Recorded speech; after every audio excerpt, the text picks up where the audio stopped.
목사님 아침 식사 맛있게 하셨습니까? 네, 오늘 식단이 황제 식당 정도 되는 것 같습니다. 너무 맛있었고 너무 좋았습니다. 나는 아침에 빵을 먹는다 그래서 빵 하나 우유 하나 주는 줄 알았어요. 와, 근데 아주 식단이 너무나 좋았고요, 맛있었습니다. 제가 오늘 맛있게 식사를 했습니다. 제가 이렇게 단에 서면서 느꼈던 게 뭐냐면, 우리 목사님들이 여러분 이 수련회 준비를 기도를 많이 하셨구나, 이걸 제가 느꼈습니다. 왜냐하면 제가 말씀을 증거하면서 제가 은혜를 받아요, 사실 지금. 그러니까 이게 영은 하나이기 때문에 전하는 자랑 듣는 자가 같이 은혜 받는 거예요. 공감하는 겁니다. 나는 목사님들이 얼굴을 보면서 제가 은혜를 받습니다. 우리 설교하면서 성도에서 은혜 받는지 안 받는지 다 알잖아, 그죠? 네, 지금 보니까 와, 제가 아주 거꾸로 은혜 받습니다.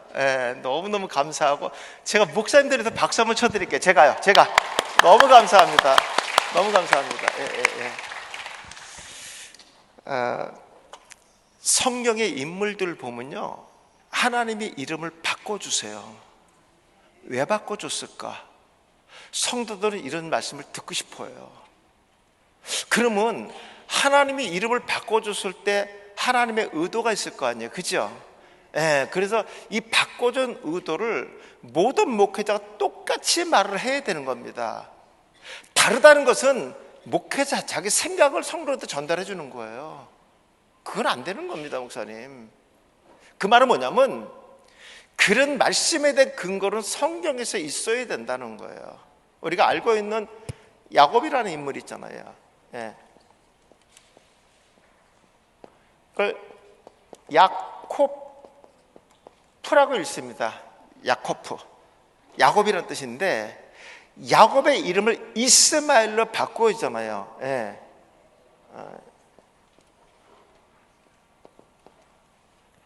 이스마엘로 바꿔줍니다.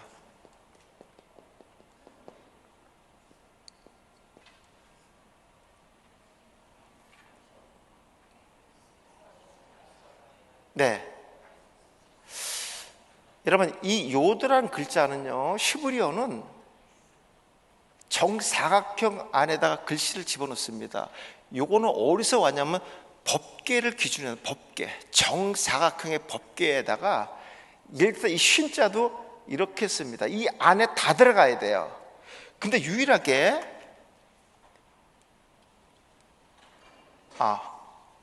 제가 잘못 썼네요. 이스라엘인데 이스마엘을 잘못 썼어요. 이스라엘. 요드는요, 목사님, 요드는 가장 작은 글자예요. 그리고 이 정사각형에 벗어나는 글자가 있어요. 그게 뭐냐면요, 라메드입니다. 또 벗어나는 글자가 있어요. 그게 뭐냐면요, 코프입니다. 그래서 이거는 높은 글자, 이건 낮은 글자를 나타냅니다. 히브리인들, 유대인들은 이 히브리 단어 속에서도 이런 것들을 적용해서 사용하고 있고, 하나님도 이것을 기준으로 해서 하고 있다는 사실을 우리 기억해야 됩니다. 그러니까 야곱을 이스마엘로 바꿔줬다는 것은요, 이스라엘로 바꿔줬다는 건요,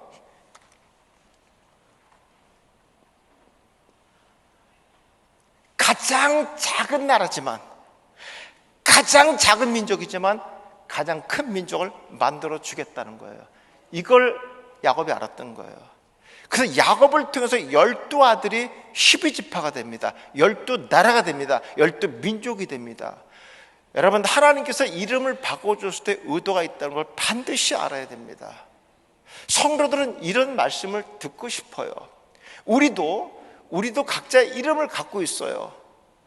근데 우리는 각자의 부모가 줘준 이름이 있지만, 우리 성도라는, 예수를 믿음으로써의 우리가 신분표라된 우리 성도라는 이름이 있어요. 성도라는 것은 거룩하게 구별되었다는 거예요. 그러면 우리 인생도요, 거룩하게 구별된 삶을 살아야 됩니다. 이거는 진리입니다, 여러분들. 그러니까 이름이라는 건 그 사람의 정체성이에요. 여러분, 성경에 나오는 이름들이 참 많습니다. 그 이름들을 원어로 보면요, 그 인생이 이름처럼 인생을 다 살아갑니다, 여러분들. 우리 말씀 하나만 볼게요. 어디 보냐면요, 창세기 18장입니다.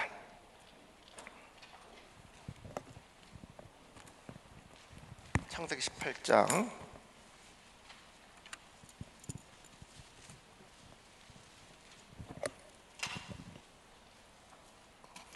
저도 찬찬히 한번 보고 우리 같이 합독 한번 해볼게요. 24절입니다.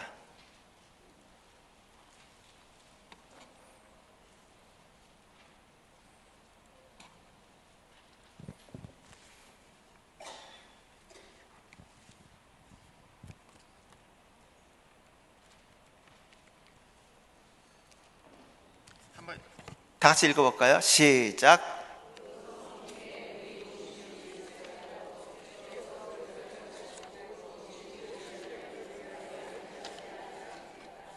네, 하나님께서 아브라함의 이름도 이제 바꿔주십니다. 이거 한번 제가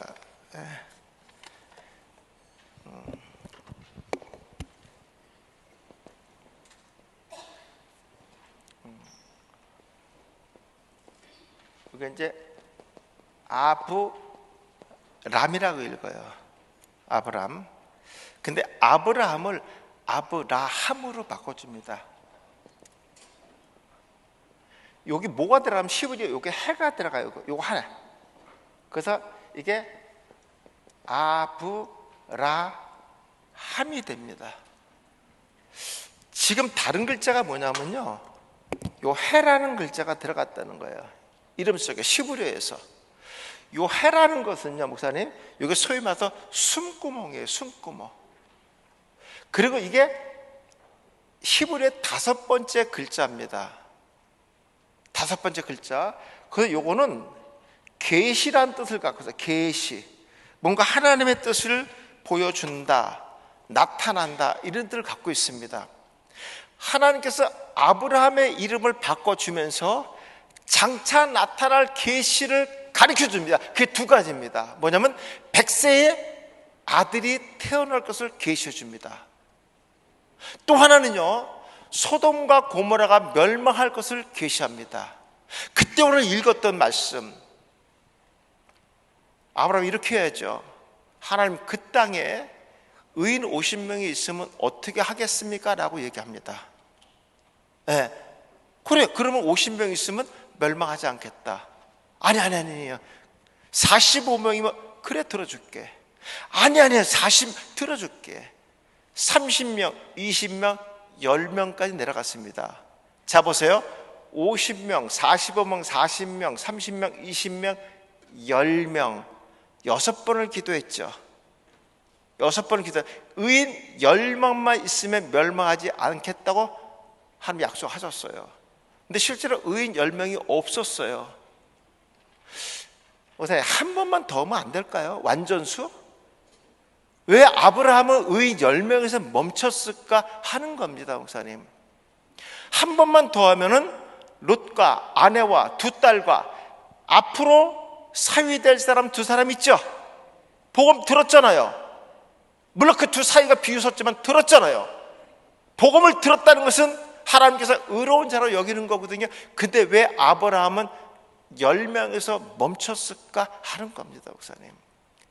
우리 목회자들은 성도들이 성경을 보듯이 그렇게 봐서는 절대로 설교는 나오지 않아요. 6번을 했든 10번을 했든 어차피 설교 우리 안 할 거잖아요.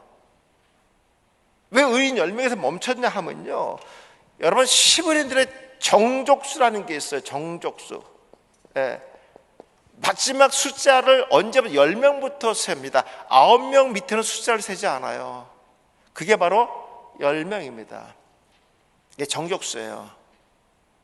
그러니까 10명 미만의 숫자를 하지 않고 10명부터 합니다. 그래서 10이라는 숫자는요, 회당을 하나 질 때는요, 의인 10명이 모여있지만 유대인의 회당이 마을에 하나씩 생겨지는 겁니다.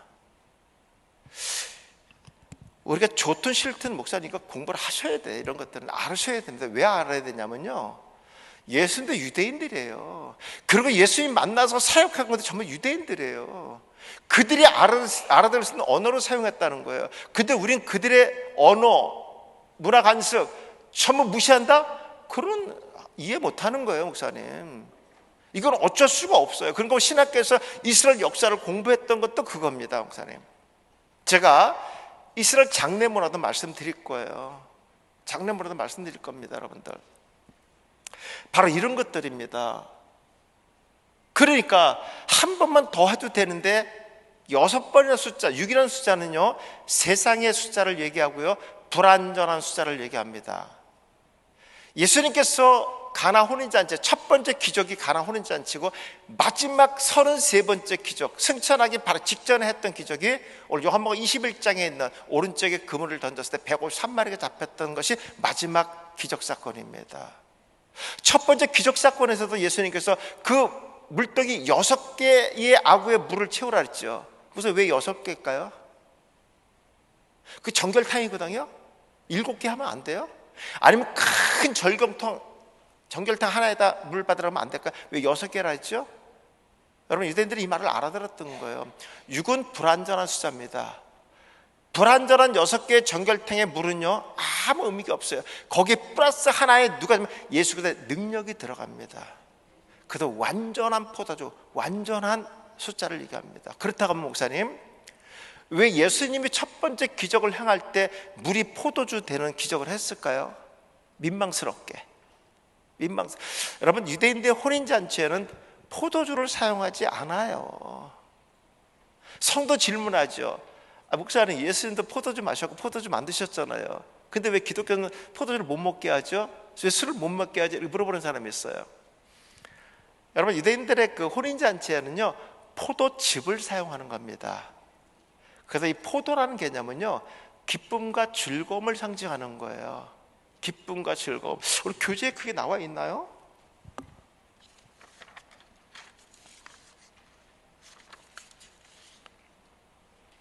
나와 있습니다. 어디 보시냐면요, 노아의 행동 2에 거기 보세요. 신명기 29장 5절 6절에 보면요, 세 번째 노아의 행동 2에 광야에 있을 때 포도주를 금했습니다. 출애굽할 때.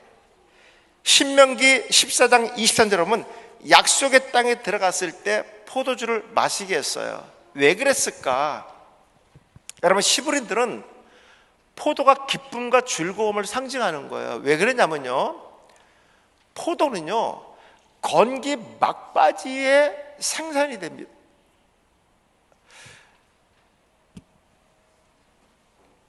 제가 이거 한번 지우고 해드릴게요.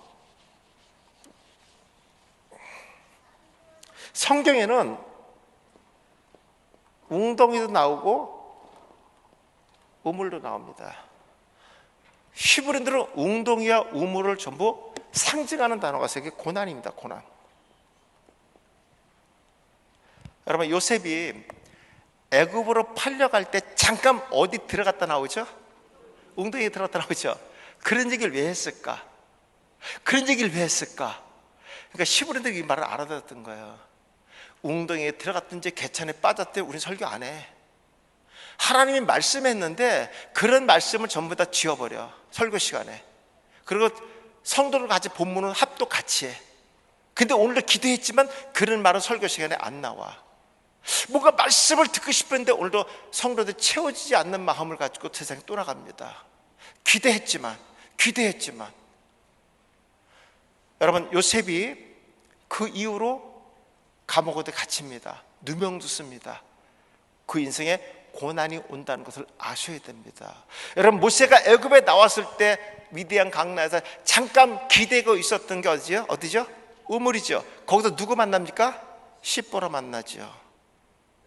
애굽의 왕자가 첫 번째 광야의 우물에서 기대고 휴식을 취하고 있을 때 십보를 만납니다. 그 말은 장차 모세에게 고난이 온다는 것을 상징합니다. 그래서 애굽의 왕자가 40년 동안 미디안 광야에서 양을 칩니다. 그래서 이 건기라는 것은 우물과 웅덩이의 물이 완전히 마른 상태입니다. 우물은 식수를 쓰고 웅덩이는 생활 용수를 씁니다. 그때 나오는 게 뭐냐면 포도입니다. 포도. 그래서 이 포도를 즙을 싸서 음료로 마시는 거예요. 그때 사람들이 갈증이 있었던 그 갈증을 해소하는 것이 바로 음료가 포도주입니다. 그래서 시브리들은 포도를 기쁨과 즐거움을 상징하는 거예요. 그래서 광야에 있을 때는 40년 동안 포도주를 금했던 거예요, 목사님. 왜? 지금 애굽은 세상을 상징하고 광야는 지금의 교회를 상징하는 거고 가나안은 천국을 예표하기 때문에 그렇습니다. 우리가 완전한 기쁨과 즐거움은 광야가 아니라 천국이라는 거예요. 그래서 약속의 땅에 들어갈 때 포도주를 마시라고 예수님께 말씀하시고 하나님 말씀하시는 거예요. 우리 이런 말귀를 알아들어야 되는 겁니다. 그래서 그 아브라함이 했던 이런 기도의 내용도 마찬가지입니다. 부족한 수였고 완전한 하나님의 뜻을 의미하는 것이고요. 그래서 6번은 불안하기 때문에 완전수가 되지 못하기 때문에 해결할 수가 없었어요. 예수님께서도 그래도 물때기 6개의 아구의 물을 채우라는 것은 예수의 능력 하나가 더 들어가면서 완전한 포도주, 완전한 기쁨과 즐거움을 상징하는 겁니다. 그때부터 예수님의 사역이 시작되는 거예요. 예수님께서 하시는 사역의 본질이 뭐냐? 너희들한테 완전한 기쁨과 즐거움을, 안식을 주기 위한 사역이라는 것을 가나 혼인잔치 첫 번째 기적 사건이 이겁니다. 그래서 그들은요, 포도즙을 음료로 사용했는데 거긴 날씨가 덥기 때문에 하루만 놔도 바로 발효가 됩니다. 그래서 알코올 성분이 생겨서 이게 포도주라고 번역을 한 거예요. 여러분, 포도주를 만든 적이 없어요. 이런 것들은 문헌에도 다 나와 있습니다. 이스라엘 역사에 다 나옵니다. 근데 우리는 그 당시에 이 성경을 번역할 때 포도는 술로만 사용했지 음료로 사용한다는 것은 생각도 못했던 거예요. 그래서 번역할 때 이걸 포도주라고 왜 우리나라 잔치에 뭐가 빠지면 안 되죠? 술이 빠지면 안 되기 때문에 그렇습니다. 번역을 이렇게 한 거예요, 목사님. 이거 어떤 목사가 번역한 거야. 다른 거 없어요, 목사님. 지금 목사님 보시는 개혁개정 있죠? 이거 통합청 목사님이 한 달 만에 이거 번역을 한 거예요. 왜냐하면 개혁 한글이 판권이 끝났거든요. 그래서 이 성서공회에서 한 달 만에 만들어낸 게 바로 개혁개정입니다, 목사님. 이게 뭐 대단하게 생각하지 마세요. 개혁개정 개혁 한글도 틀린 것이 2만 구대가 넘어요.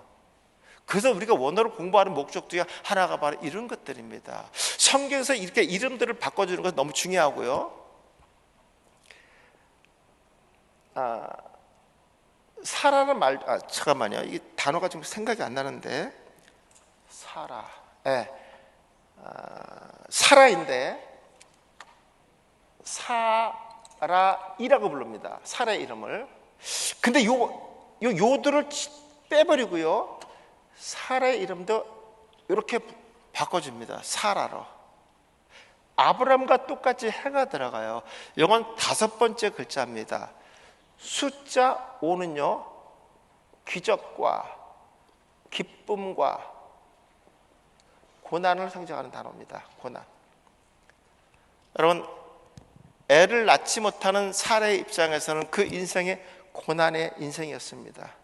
근데 하나님께서 이름을 바꿔주면서, 아브라함같이 이름을 바꿔주면서 장차 그 태를 통해서 이삭이 태어난 것을 가르쳐 줍니다. 사라의 입장에서는 그 이름 속에 뭐가 들어가 있었죠?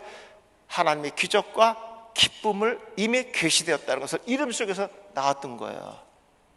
그러니까 이 해라는 단어가 되게 중요한 단어입니다. 그러니까 우리 성경은 이렇게 히브리어로 다 기록되어 있어요. 상행에서 왔기 때문에 이런 단어들의 의미가 있다는 걸 반드시 아셔야 됩니다. 제가 어저께 강의 중에서 좀 빼놓은 게 하나가 있는데요, 어저께 단어에 보면 어디 보시냐면요, 불뱀이라는 거 어저께 제가 못했죠, 강의를 저녁 때. 불뱀.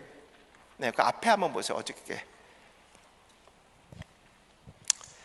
민수기 21장 8절 9절 한번 앞에 넘겨보시면 나올 거예요, 본문이.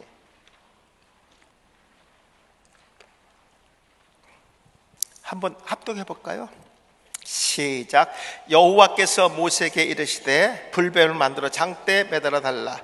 물린 자마다 그것을 보면 살리라. 모세가 놋뱀을 만들어 장대에 다니 뱀에게 물린 자가 놋뱀을 쳐다본 듯 살았더라 그랬어요. 저 한번 보세요, 목사님. 하나님께서 모세에게 말씀하신 거거든요. 이 사건은 어디냐면 이스라엘로 출애굽할 때 분월이란 지역에서 있었던 사건이거든요. 근데 하나님께서 장대에다가 모세한테 무슨 뱀을 달라고 얘기했죠? 이러시면 안 되고요. 목사, 무슨 뱀을 달라 그랬죠? 다시 한번 읽어볼게요. 민수기 28장. 여호와께서 모세에게 이르시되 불뱀을 만들어 장대 위에 달아라. 하나님은 불뱀을 장대에 만들어 달라 그랬어요. 그랬더니 모세가 놋뱀을 장대에 만들어 달았어요. 목사님, 불뱀하고 놋뱀은 다른 뱀이에요. 근데 목사님들 다 어떻게 알고 있냐면요, 다 놋뱀이라고 얘기를 해요. 내가 10년, 6년 동안 세미나 했는데 제가 백전기념관에서 한 12년 동안 세미나 했었습니다. 구미일배 강고가 나가서 내가 꼭 물어봅니다. 첫 시간에 이거 물어봅니다. 하나님이 무슨 뱀 달라? 전부 놋뱀이라 그래요. 하나님 그런 적이 없어요. 목사님, 내가 다시 말씀드리면 우리 성경을 정확하게 읽어야 돼요. 목사님들은요, 정확하게 보셔야 돼요. 불뱀은요, 샤라프라고 해서 독이 강한 뱀입니다. 여러분, 뱀은 네 가지로 나눠져 있어요. 그냥 일반 뱀하고 나하시, 그 다음에 독이 강한 거 샤라프, 예, 그 다음에 이제 기어다니는 뱀, 기어다니는 것도 뱀이라고 표현해요. 그걸 자할이라고 합니다. 이렇게 뱀들은 표현이 다 달라요. 여러분, 이 불뱀은요, 광야에 있는 실제로 뱀입니다. 불뱀과 정갈은 독이 강한 겁니다. 이거에 물리면 고열과 고통이 말도 못합니다. 그거에 물렸다는 거예요. 그럼 목사님 생각해 보세요. 광야 40년 동안 왜 그럼 한 번도 물리지 않았다가 분원에서 불뱀에 물렸을까? 이것도 궁금하다는 얘기예요. 여러분, 광야가 어떤 곳이냐면요, 광야는요, 제가 그냥 불러드릴게요. 메모하시면 메모하세요. 불뱀, 전갈, 맹수, 추위와 더위, 그 다음에 목마름, 그 다음에 골짜기, 이 7가지가 전부 이스라엘 백성 생명을 조이고 있는 환경들입니다. 다시 한번 할게요. 불뱀과 전갈, 맹수, 추위와 더위, 목마름, 골짜기입니다. 근데 광야의 골짜기 이렇게 생겼어요. 이게 땅이면 이게 골짜기예요, 목사님. 이렇게 지나가다가 그냥 떨어집니다. 가장 무서운 게 골짜기예요. 근데 이스라엘에서 40년 동안 정갈에도 물리지 않았어요. 목마를 때 하나님께 반석을 쳐서 물이 나오게 했어요. 낮에는 너무 뜨거웠습니다. 구름 기둥 가려줬어요. 밤엔 춥습니다. 불 기둥 가려줬어요. 근데 분열을 했을 때 왜 처음으로 불뱀에 물렸을까? 너무너무 궁금한 거예요, 성도. 이 불뱀은 어디 있었을까? 어떻게 나왔을까? 그럼 나머지 40년 동안에 한 번도 왜 안 물렸는데 여기서만 물렸을까? 이런 것들이 너무너무 궁금하단 말이죠. 여러분, 구름 기둥이 보호했다는 것은 하나님의 보호하심이 이스라엘 진영을 덮었다는 거예요. 근데 그들이 모세와 하나님을 원망할 때 하나님 땅굴처럼 불뱀을 푸는 게 아니라 구름 기둥만 걷어가면 끝나는 거예요. 그러면 이 6가지들이 이스라엘 백성들은 생명을 엄습하는 거예요. 40년 동안 이것이 없었다는 것은 하나님의 보호하심이 있었다는 겁니다, 여러분들. 네. 그런데 불뱀에 물렸던 거예요. 하나님과 모세를 원망할 고열과 고통이 많습니다. 근데 하나님은 불뱀을 장대에 만들어 달라고 얘기했어요. 이걸 보는 자마다 산다 그랬어요. 그런데 모세는 놋뱀은 구리뱀이에요. 목사님, 만들어서 단 거예요. 모세 어떻게 보면 불순종 아니에요? 불순종이잖아요. 근데 목사님도 이게 불순종인데도 이걸 이렇게 설교하면 설교가 맞지 않잖아요. 그 놋뱀과 불뱀을 같이 보아서 설교하시는 거예요. 그러시면 안 돼요, 목사님. 예. 이것을 상징하는 의미를 아셔야 되는 거예요. 여러분, 요한복음 3장 14절에 보시면 예수님이 이렇게 말합니다. 모세가 광야에서 뱀을 든 것처럼 인자가 들림을 받으리라. 그러면 예수님께서 말씀한 그 놋뱀은 누구를 예표하는 거예요? 자신을 얘기한다. 모세가 광야에서 뱀을 든 것처럼 인자가 들림을 받으리라. 그래서 성막에서 놋은 전부 예수를 예표하는 거예요. 그러니까 지금 이런 얘기예요. 하나님과 모세를 원망했을 때 이스라엘 백성이 불뱀에 물렸어요. 고통과 고열이 말도 못합니다. 근데 모세가 장차 오실 예수 그리스도 상징하는 놋뱀을 만들어 장대 높이 듭니다. 여러분,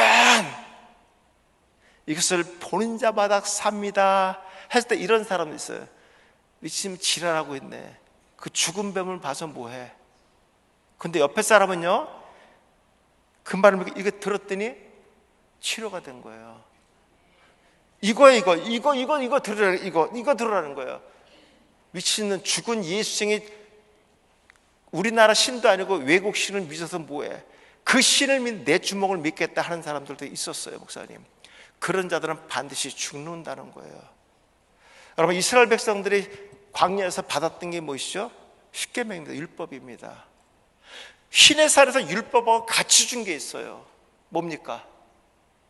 시내산은 율법을 준 것과 십계명을 준 것과 동시에 같이 준 게 하나가 또 있어요. 뭐가 있었죠? 성막. 왜 이거를 시내산에서 같이 줬느냐? 율법은 인간의 죄를 드러내기 위한 것입니다. 성막은 죄를 덮는 역할을 하는 거예요. 여러분, 예수가 이 땅에 오시는 것은 뭐냐면 죄인을 위해서 온 겁니다. 내가 죄인임을 고백하는 자만 예수님의 십자가 효력을 입는 겁니다. 그래서 율법과 성막을 신에서 같이 줬다는 거예요. 죄는 인간의 죄를 드러냈지만 율법, 복음은 예수는 그 죄를 덮기 위해서 이 땅에 오셨다는 거예요. 여러분, 이스라엘 백성들은 이런 말씀을 가지고 출애굽을 통해서 여러분 약속의 땅 가나안 땅에 들어갑니다. 그렇다고 하면요, 목사님, 이게 뭐가 어렵습니까? 그런데 불뱀을 보는 것과 놋뱀을 보는 것은 본다는 것이 달라요. 불뱀은 네가 능동을 가지고 네 의지를 갖고 쳐다보라는 거예요. 이렇게 그러면 산다는 거예요. 근데 보는 사람도 있고 안 보는 사람도 있을 거 아니에요, 그죠? 미친놈 지랄하고 있네. 죽은 뱀을 봐서 뭐해? 그걸 내 주먹을 믿겠다, 이런 사람이 그냥 죽는 거예요. 근데 믿음으로 놋뱀을 들었는데 그 놋뱀은 문법이 히펠동사로 됐어요. 원문 해석은 이렇게 됩니다. 그러나 예수 그를 예표하는 그 놋뱀은 아무나 볼 수가 없다. 하나님이 고개를 들어주는 자만 볼 수 있다고 되어 있어요. 믿습니까? 여러분, 교회 아무나 나오는 게 아니에요. 하나님의 성령의 역사하심이 있어서 이 자리에 온 것이고, 목사님도 기름 부은 거 아무나 부은 게 아니에요. 내 모습 이대로 하나님 부르서 기름 부어 준 거예요. 여러분, 하나님께서 목사님들 고개를 하나씩 들어주신 거예요. 여호와 하나님을 바라보더라. 그런데요, 신천지 이만희를 섬기는 자들은 고개를 하나님 이렇게 해버립니다. 하나님을 보지 못하게 합니다. 하나님은 그런 자들의 영광을 받고 싶지 않습니다. 우리는 하나님을 바라보도록 하나님께 고개를 들어줬다는 거 얼마나 감사합니까, 목사님? 다 같이 죄악 가운데 언제를 가지고 있어요. 근데 누구는 내 주먹을 믿는다 고백하는 사람도 있지만요, 믿음으로 고백을 내가 들을 수 없어요. 왜? 난 영적으로 죽었기 때문에. 여러분, 영적으로 죽은 자가 어떻게 하나님의 이름을 부르고 하나님을 바라볼 수가 있어요? 우리는 하나님 앞에 갈 수가 없는 거예요. 왜? 단절되어 있기 때문에. 그래서 예수가 오신 겁니다. 믿습니까? 우리가 하나님을 바라보고 싶다가 고개를 들 수가 없어요. 그분이 들어주신 거예요. 얼마나 감사합니까, 목사님? 놋뱀 사건은 이겁니다. 적용할게요. 이 시대도 마찬가지예요. 내가 예수를 믿고 싶다 믿는 게 아니에요. 여러분, 생각해 보세요. 아들이 목사면 어머니 최소한 교회 나와야 되는 거 아니야? 아들이 목사인데도 어머니가 절에 간다니까. 여러분, 종교는 막을 수가 없어요. 여러분, 아들이 감자탕 가게를 해요.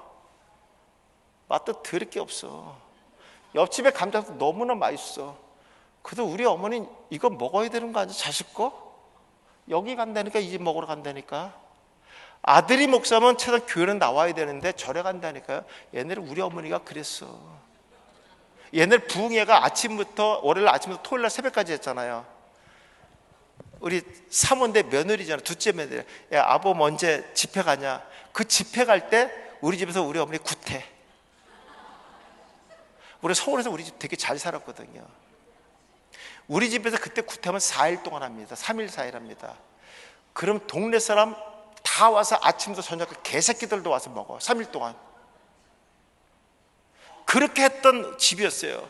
아들이 부흥 집회하면 어머니 집에서 굿하고, 굿도 1년에 몇 번씩 합니다, 여러분들.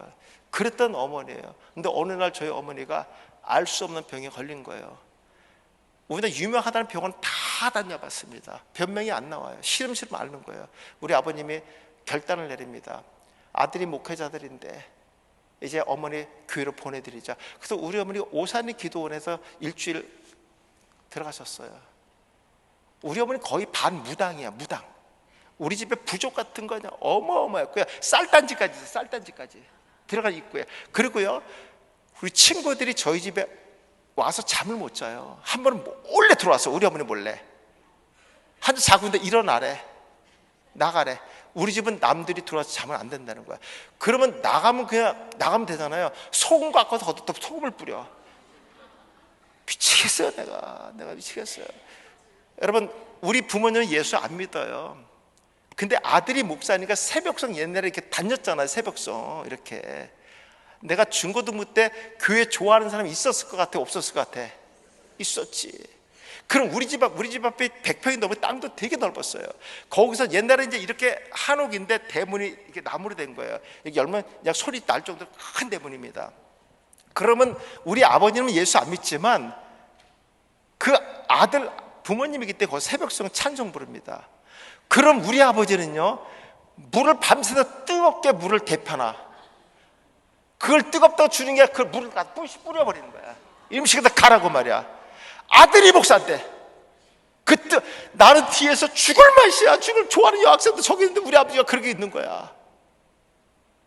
그렇게 싫어했었어요. 우리 종갓집이거든요. 근데 목사가 2사람이 나왔어요. 우리 집에서요. 네. 여러분, 이 예수를 믿는다는 것은 내 의지 갖고 믿는 게 아니에요. 그분이 믿게 하는 거예요. 그분이 믿게 하는 겁니다. 우리 집에서는요, 예수를 믿는 거는 있을 수가 없는데, 근데 목사 둘이 나왔다 더 있을 수가 없는 거예요, 여러분들. 예. 근데 다 교수들이야. 다 신학생 가르치고 목회자를 강의하고 그럽니다. 하나님이 역사하시는 겁니다, 여러분들. 내가 하고 싶다고, 내가 바라볼 수 있다고 내 의지 갖고는 되는 것이 일도 없다는 거예요. 오늘 가장 고민했던 거 한번 말씀 보겠습니다. 어디 보냐면 요한계시록 13장 18절 보겠습니다. 요한계시록.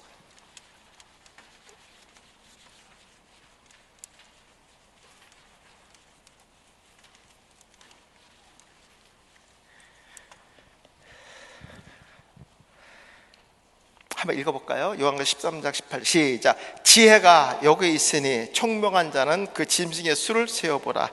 그것은 사람의 수니 그 수가 666이었더라. 네.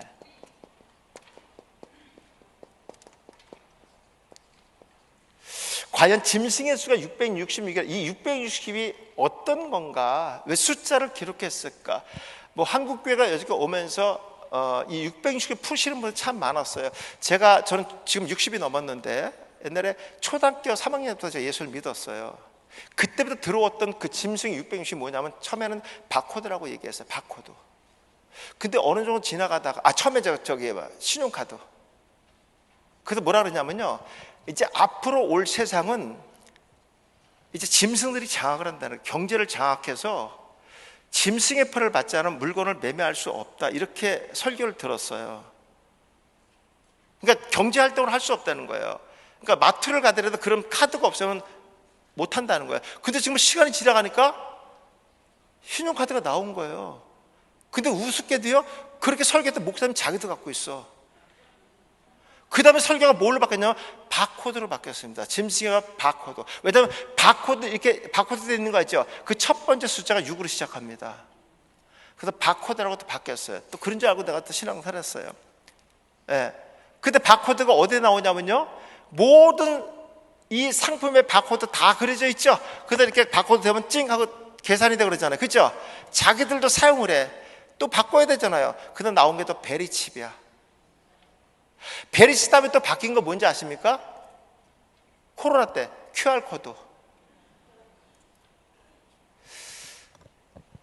성도들이 목사님 설교 믿지 않아요. 목사님 왜? 또 바뀔 거니까.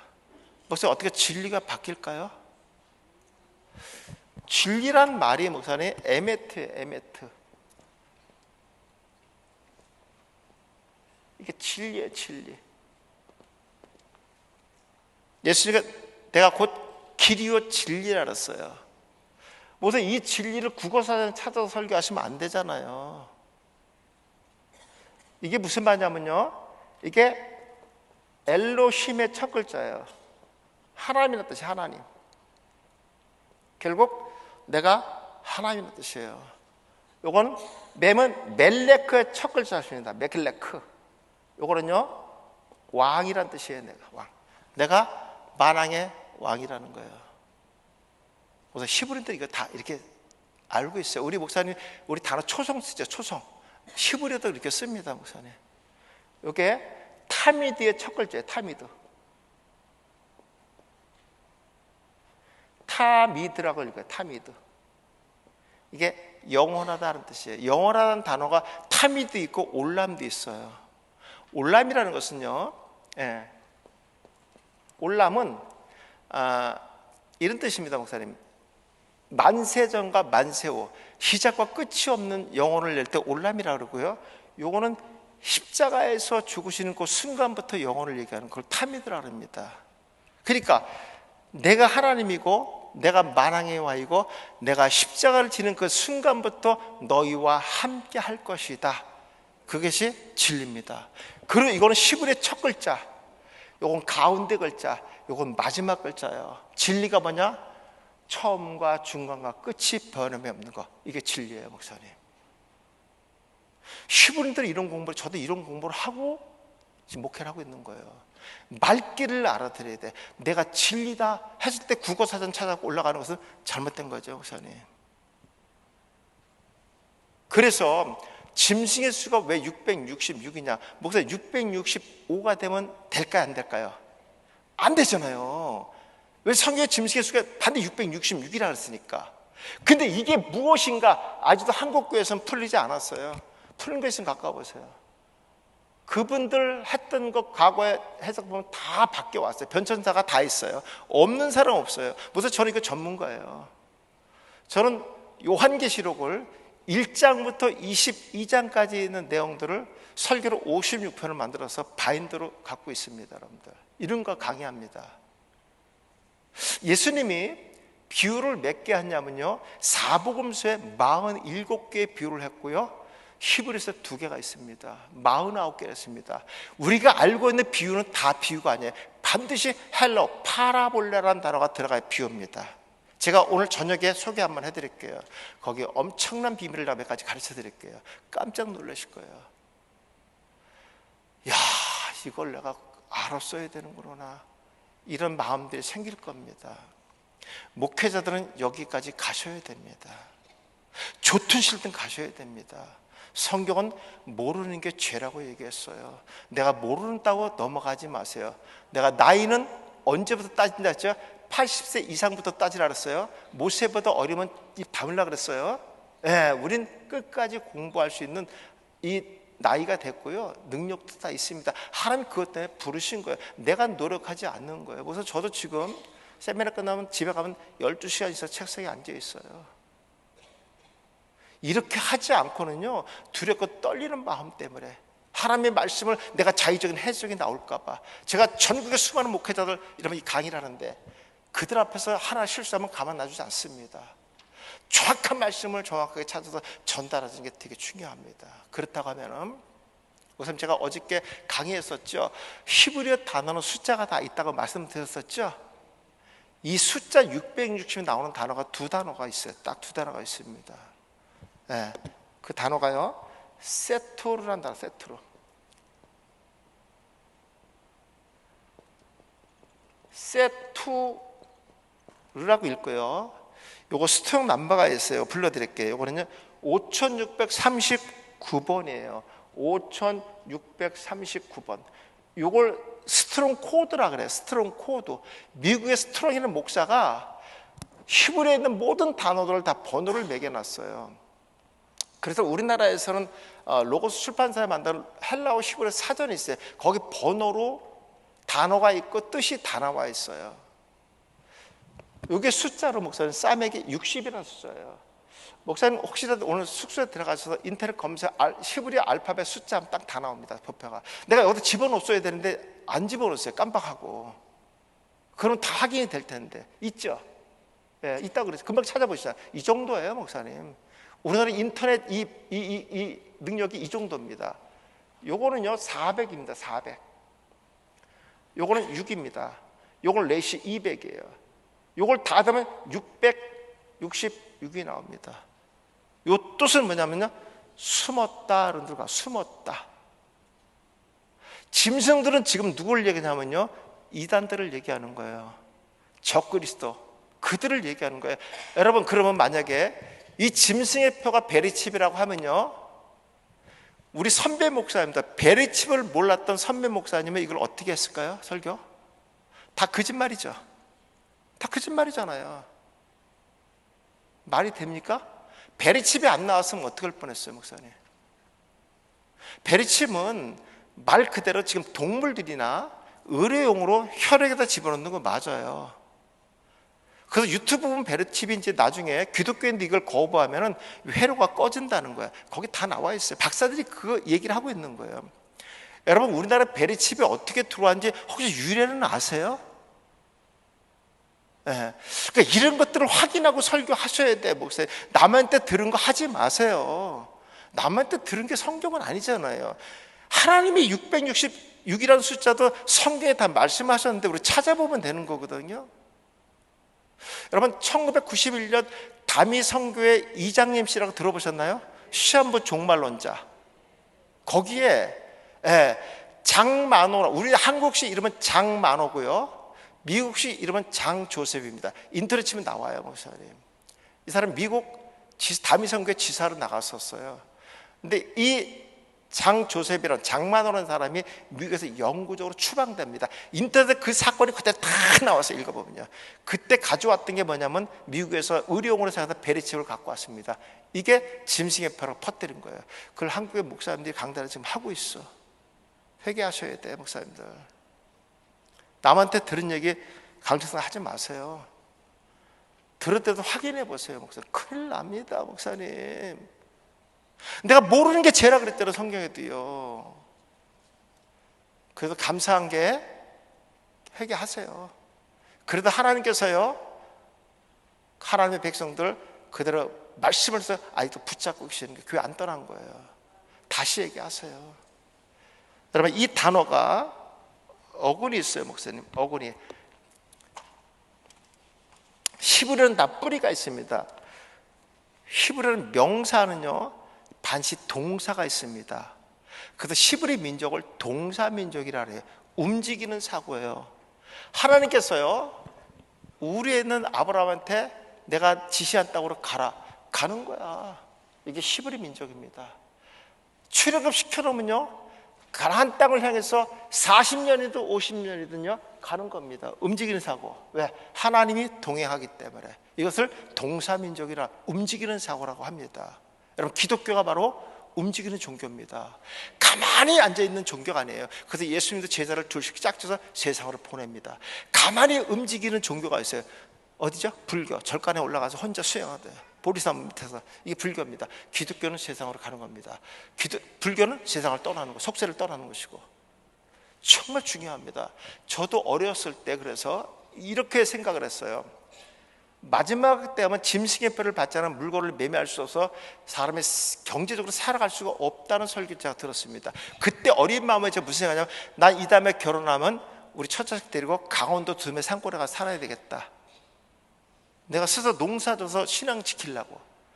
아니, 예수님은 복음을 위해서 세상에 보냈는데 오늘 교회에서 말씀을 듣는 나는 속세를 떠나 운둔 생활을 해. 여러분, 이런 설교를 듣고 내가 목사 된 게 기적이야. 그렇지 않습니까, 여러분들? 네. 바로 이 단어가 타수르란 단어였어요. 타수르.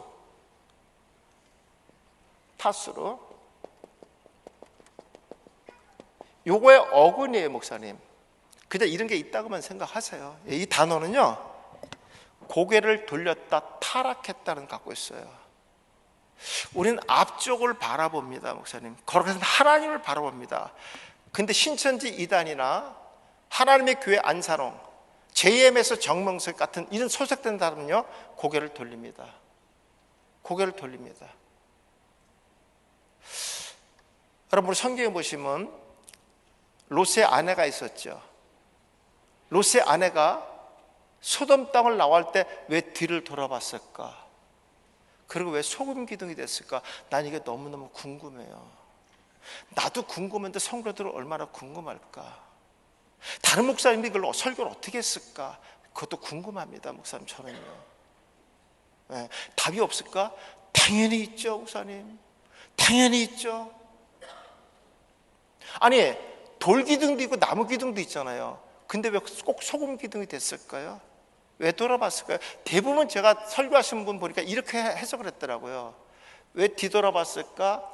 소돔 땅에 불타는 그 재산 남겨두고 온 것이 미련이 남았다는 거예요. 세상을 그리웠다는. 목사님, 물질에 마음을 담아도 지옥 안 가요. 지옥은 누가 가냐면요, 예수 안 믿는 사람이 가는 거야. 그거 다 목사님 지어낸 거잖아요. 그러면 여러분, 강남에 빌딩 5채가 있는 장로님들은 지옥 가겠네요? 어떤 날 그것 때문에 주일날 못 지키는 경우도 있는데 지옥 가겠네요? 여러분, 성경은 그런 것 때문에 지옥 간다고 얘기하지 않아요. 오른편의 강도는 한 게 뭐가 있어요? 아무것도 없잖아요. 근데 오늘 예수 만나면서 나와 함께 낙원에 있을 걸 알았어요. 어떤 목사님이 이 설교를 이렇게 하더라고요. 지금 뭐 오른편의 강도가 천국 갔을까? 예수님이 갔다고 얘기했는데 천국 갔을까? 너무 궁금했다는 거예요. 내가 설교 그대로 얘기하는 거예요, 지금. 그래서 그 청년이 천국에 가자마자 이 강도, 오른편의 강도를 찾아냈다, 이렇게. 역시 없다는 거야. 그렇지. 그런 새끼가 오면 안 되지. 강도지사는 여기를 왜 봐? 그랬더니 문 앞에서 빤스만으로 쪼그리고 앉아 있었대. 부끄러운 구원. 목사님, 천국에 이런 곳이면 나도 안 갑니다. 천국에 무슨 차별이 있어. 어떤 사람은 갔더니 천국 갔더니 그냥 금으로 만든 큰 집이 있었다는 거야. 그 집은 누가 하냐? 이 땅에서 전도도 많이 하고 순종도 많이 이런 사람이 간다는 거야. 근데 가보니까 벽돌집 또 하나가 있다는 거야. 거긴 전도도 안 하고 교회만 다녔던 사람이 거기 단다는 거야. 그게 무슨 천국이야? 나는 이 땅에서도 월세 살았는데 천국 가서 그런 집 또 살려면 그걸 뭐 하러 가겠어? 말이 되는 소리예요, 목사님. 성경은 천국에도 요한계시록에서 구체적으로 말하고 있지 않습니다. 그럼 우리도 말하면 안 되는 거예요. 성경에 열어준 만큼만 우리가 설교하셔야 됩니다.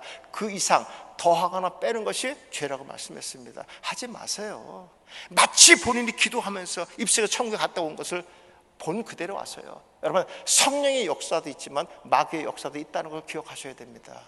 미혹하는 영들이 너무나 우리 주변에 많기 때문에 말씀을 근거로 하지 않으면 이런 말씀들이 빈번하게 나오고 있다는 거예요.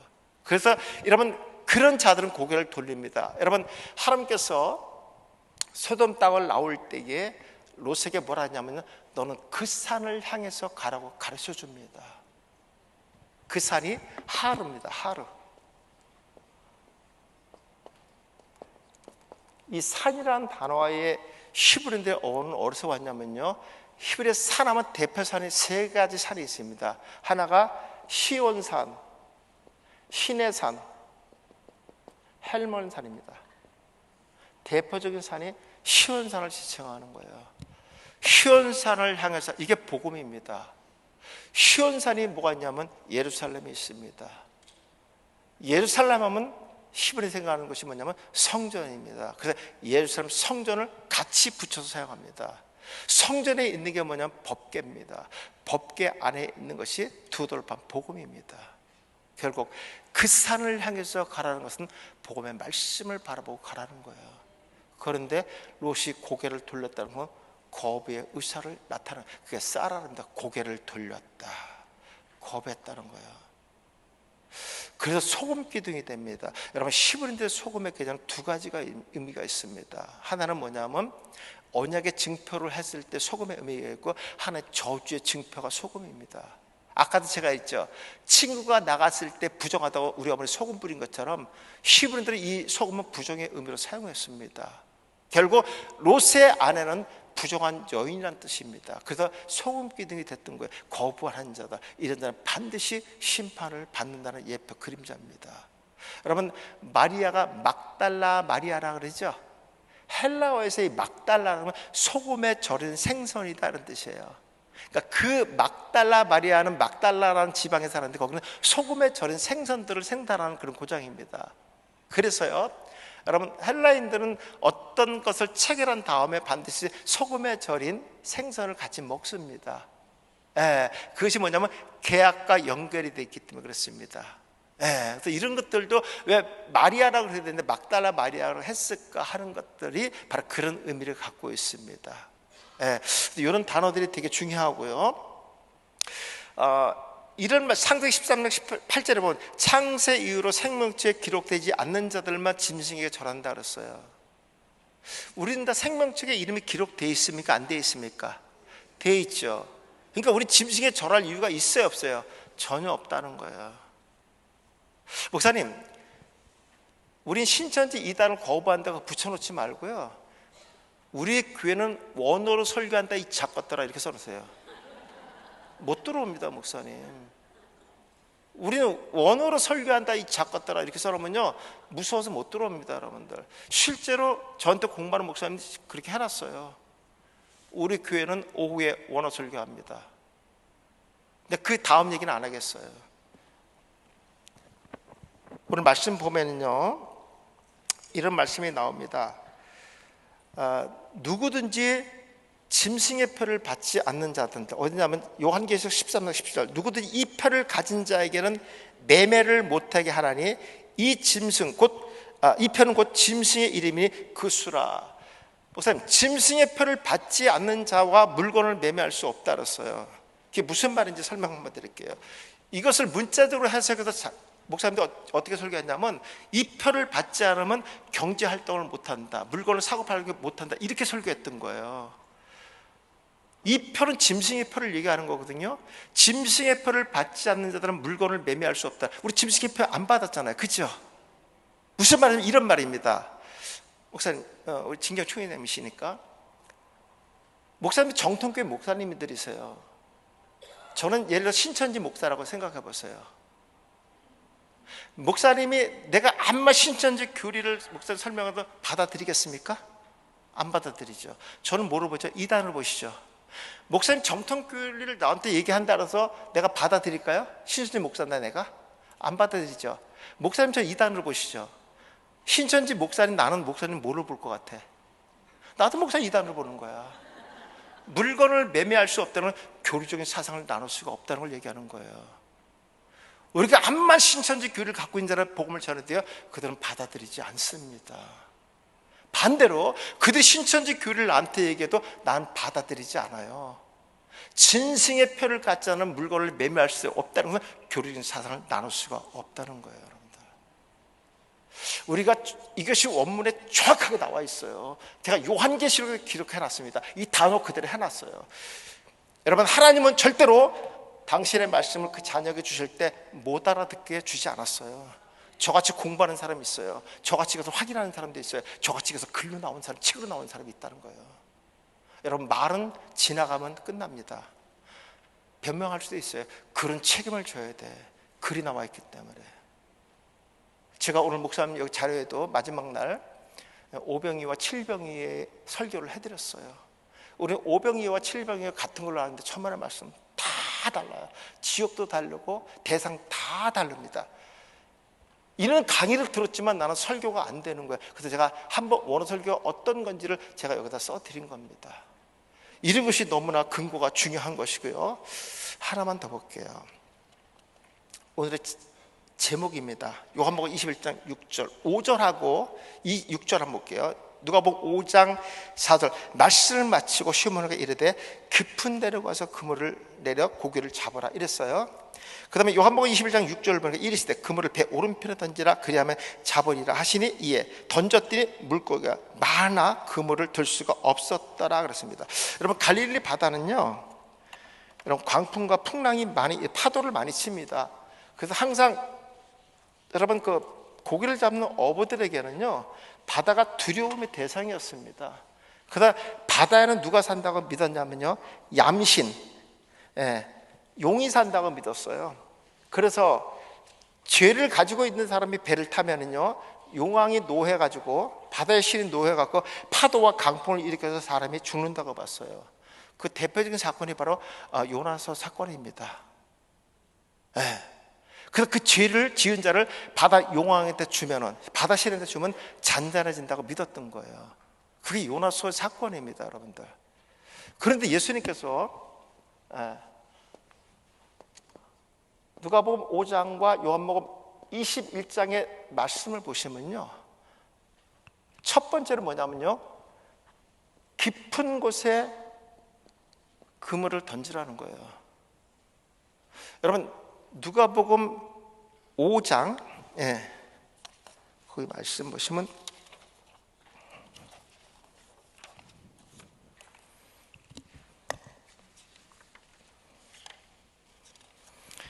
누가복음 5장 4절을 보시면 깊은 곳이고, 요한복음 21장 6절을 보시면 여긴 오른쪽이에요.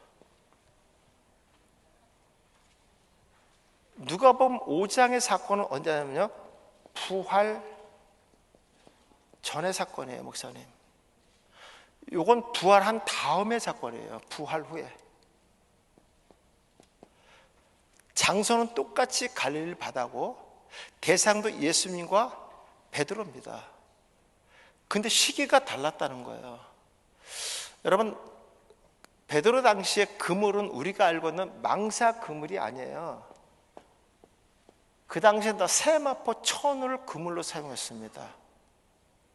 그러니까 해가 뜨면은요, 세마포 천은 던지면 물고기들이 다 알아, 다 도망가. 그리고 날이 밝으면 물고기는 다 깊은 데로 들어갑니다. 고기가 잡히지가 않아요. 그래서 베드로가 아침이 되면서 그물을 씻었다는 말은 내일을 준비한다는 거예요. 근데 예수님이 깊은 데 그물을 던지라는 거예요. 근데 여긴 고기가 많이 잡힙니다. 너무 많이 잡혀서 찢어졌다고 얘기합니다. 맞죠, 목사님? 이렇게 돼 있어요. 찢어졌다. 그 다음에 부활한 다음에 다시 고기 잡으러 갔던 베드로한테 예수님이 다시 한 번 갑니다. 그리고 이번엔 오른쪽에 던지라 그래요. 목사님, 왼쪽도 있고 앞쪽도 있고 뒤쪽도 있잖아요. 근데 왜 이번엔 또 오른쪽일까요? 목사님들은 궁금하지 않아서 설교 안 하겠지만 성도들은 궁금해해요. 왜? 성경 읽으라 알아서 몇백 통씩 읽은 권사님들은요, 너무 궁금해요. 근데 질문하기가 너무 죄송스러워서 아무 뿐이야. 이런 설교하면요, 목사님 그렇지 않다가 이게 너무 궁금했어요. 누가 보면 깊은 데인데 여긴 또 왜 오른쪽일까요? 앞쪽도 뒤쪽도 있는데요. 그래서 목사님, 유대인들이 생각하는 방향은 반드시 아셔야 됩니다. 반드시 아셔야 돼요. 여러분, 동쪽이 앞쪽이에요. 이거는 해가 뜨는 곳입니다. 그리고 해가 뜨는 동쪽은 유대인들에게는 하나님이 좌정하신 곳이라고 믿었어요. 해가 뜨는 곳, 빛이 올라오는 곳은 하나님이 계신 곳으로부터 출발한다고 믿었던 거예요. 오른쪽은요, 남쪽이고요, 빛과 영광을 나타납니다. 우리 기도할 때 이제 오른손 장종을 붙들어 달라고 얘기하죠. 지팡이를 오른손에 쥐게 하죠. 그건 다 빛과 영광을 나타나기 때문에 그렇습니다. 반대로 왼쪽은 북쪽입니다. 이거는 어둠과 수치예요. 여러분, 유대인들은 사람과 싸웠죠. 다음날 화해하려고 모였는데 테이블에다 왼손을 올려놓죠. 그 말은 난 당신과 화해할 의사가 없다는 얘기예요. 그리고 유대인들에게 왼손 손가락질하면 큰일 납니다, 목사님. 이렇게도 하지 마세요. 왼손을 저 사용하면 안 됩니다. 미안합니다만 우리나라도 옛날에 그 유교 사상에 있는 사람들 제사 지낼 때 며느리들 왼손잡이 제사상 준비하게 합니까? 못하게 합니까? 못하게 하죠. 왼손잡이 못하게 합니다. 그죠? 맞죠? 네. 뒤쪽이 서쪽입니다. 이거는 끝쪽을 얘기합니다. 끝. 목사님, 성막의 문을 어디다 내려놨어요? 동쪽이죠. 앞쪽입니다. 하나님 계신 거. 성막은 죄인이 들어와서 동물에게 죄를 청구하고 번제물을 드림으로써 죄가 속죄받습니다. 이런 자들은 동쪽 문을 향해서 가는 거예요. 하나님을 바라볼 수 있는 자격을 얻었다는 거예요. 왜? 죄가 사해졌으니까. 그래서 하나님을 바라볼 수 있는 것, 그게 바로 코르반입니다. 희생제물.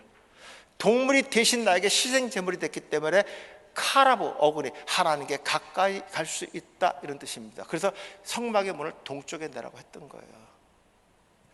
오른쪽은 빛과 영광입니다. 오른쪽에 던지라는 거예요. 부활 후에 와서.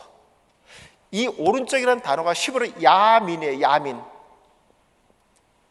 야민이라고 얘기합니다. 야민. 이게 오른쪽이라는 뜻이에요. 히브리어로요. 히브리어는 상에서 왔다고 말씀드렸어요. 이게 손입니다. 손이란 상이요. 요거 맴은 물이란 상이에요. 물. 요거 손입니다. 요거 눈, 어저께 물고기 했었죠? 예. 사탄 했을 때 베드로 물고기. 베드로야, 오른쪽에 그물을 던져서, 우리 같으면 왜요? 저번에 깊은 데잖아요. 이렇게 얘기했을 거예요. 근데 베드로도 히브리이기 때문에 이 단어의 의미를 알았던 거예요. 베드로야, 그물을 오른쪽에 던져라. 그러면 내가 두 손으로 물속에 있는 물고기 잡아서 그물에 넣어줄게. 이렇게 해석합니다. 이게 마지막 예수님 33번째 기적입니다. 그걸 승천합니다. 베드로가 이걸 알았던 거야. 너는 그물만 던져라. 그물이 레셰트예요. 이 어근의 뜻은 상속자라고 돼 있어. 상속자. 그물만 던져라. 그물 속에 있는 물고기는 내가 두 손으로 넣어준다는 거예요. 너는 그물만 던지라는 거예요. 그물 안에 들어가는 그 물고기는 주님이 하시겠다는 거예요. 그래서 주님이 승천하실 때 베드로한테 이랍니다. 내가 너에게 보혜사 성령 하나님을 보내준다고 말씀합니다. 베드로가 이걸 알고요. 베드로는 갈릴리 출신입니다. 나사렛 갈릴리. 여러분, 갈릴리 사람 아니냐? 이건 헬라어에서 천박한 표현입니다. 무식한 놈 아니냐? 이런 표현입니다. 히브리식 표현은요, 히브리 사람이라는 것이 무식하다는 그 출신을 얘기합니다. 그게 창세기 14장 13절인가요? 아브라함한테 히브리 사람 아브라함이라 그러죠? 물을 건너온 자. 저기 달신을 섬기는 우르에서 유프라테스를 건너온 자는 천박한 지역에서 사는 자를 표현하는 것이 바로 히브리 사람. 헬라에서는 갈릴리 사람, 천박한 표현입니다. 그랬던 베드로가, 평생 고기를 잡던 베드로가 이제 예수님 승천하신 다음에 복음을 선포합니다. 그랬더니 디아스포라들이 들어와서, 야, 갈릴리 사람 아니냐? 다시 말해서 무식한 뱃놈 아니냐? 근데 저가 어떻게 우리의 언어를 말하고 내가 그 언어를 들을 수 있도록 언어를 사용하는가? 그 얘기를 고백하잖아요. 누구 합니까? 성령 하나님 역사하는 거예요. 베드로는 그냥 아람어를 전했지만 들리는 자의 귀에는 성령이 그들의 언어로 듣게 하셨다는 거예요. 그리고 하루에 3,000명, 5,000명이 회개하는 역사가 있었습니다. 너는 그물만 던져라. 내가 하겠다. 넌 복음의 씨만 뿌려라. 주님이 거둬드린다는 거예요. 여러분, 내가 하려고 하지 마세요. 우리 말씀만 선포하세요. 이 말씀을 통해서 몇 명이 올 것까지 우리가 계산하면 안 됩니다. 그러면 성령은 역사하지 않습니다. 우리는 오른쪽에 그물만 던지라 부하라고 생각합니다. 그랬더니 물고기가 몇 마리 잡히죠? 153마리. 제가 얼마 전에도 이 설교하는 목사 들었어요.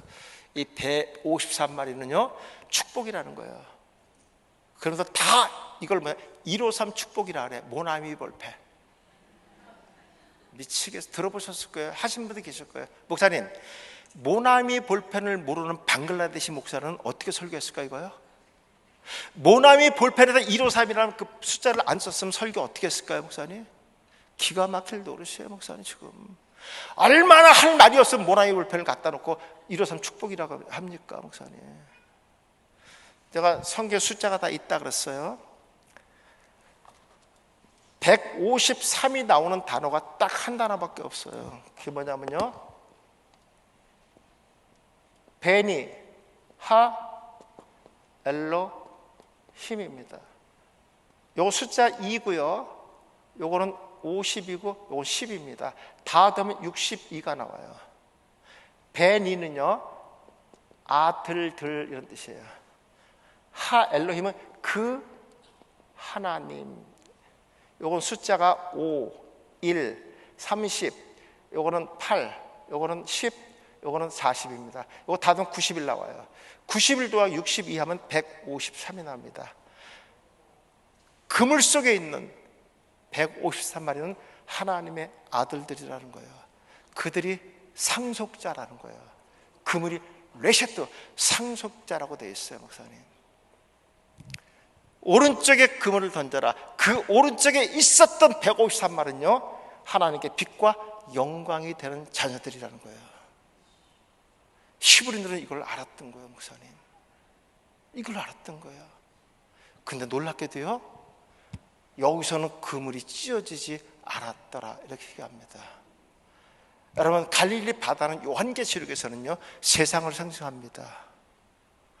부활 전에는 예수님께서 이 땅에 오신 목적이 뭐냐면요, 성경 전체는 구원에 대한 말씀입니다. 구원의 중심은 예수 그리스도십니다. 예수 그리스도가 이 땅에 오신 것은 거룩한 구별입니다. 우린 다 죄인이었었어. 죄 없는 예수님이 이 땅에 오시니까 구원받은 백성과 구원받지 못한 백성이 구별되었다는 거예요. 여러분, 하나님의 자녀들, 어떤 목사님이 이렇게 하니까 이런 얘기 하시더라고요. 교수님, 여기 너무 많이 잡아 터진 거고 여긴 153마리 알맞게 잡은 게 안 터졌죠. 그럴까 봐 성경에 큰 물고기라 그랬어. 큰 물고기가 고래면 어떡할 거야. 그러니까 자꾸만 이렇게 말장난을 하시는 목사님들이 계세요.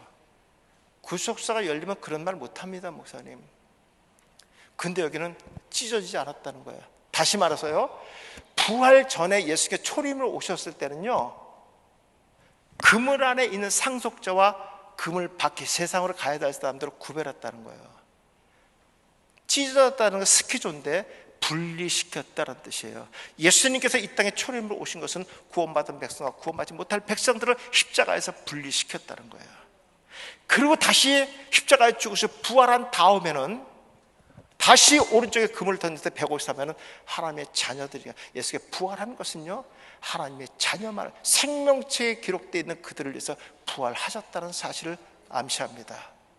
그러면 목사님, 베드로가 전했던 복음이 뭘까요? 베드로는 도대체 무슨 말 했길래 하루 3,000명, 5,000명이 회개하는 역사가 있었을까? 전 이런 게 너무너무 궁금했어요.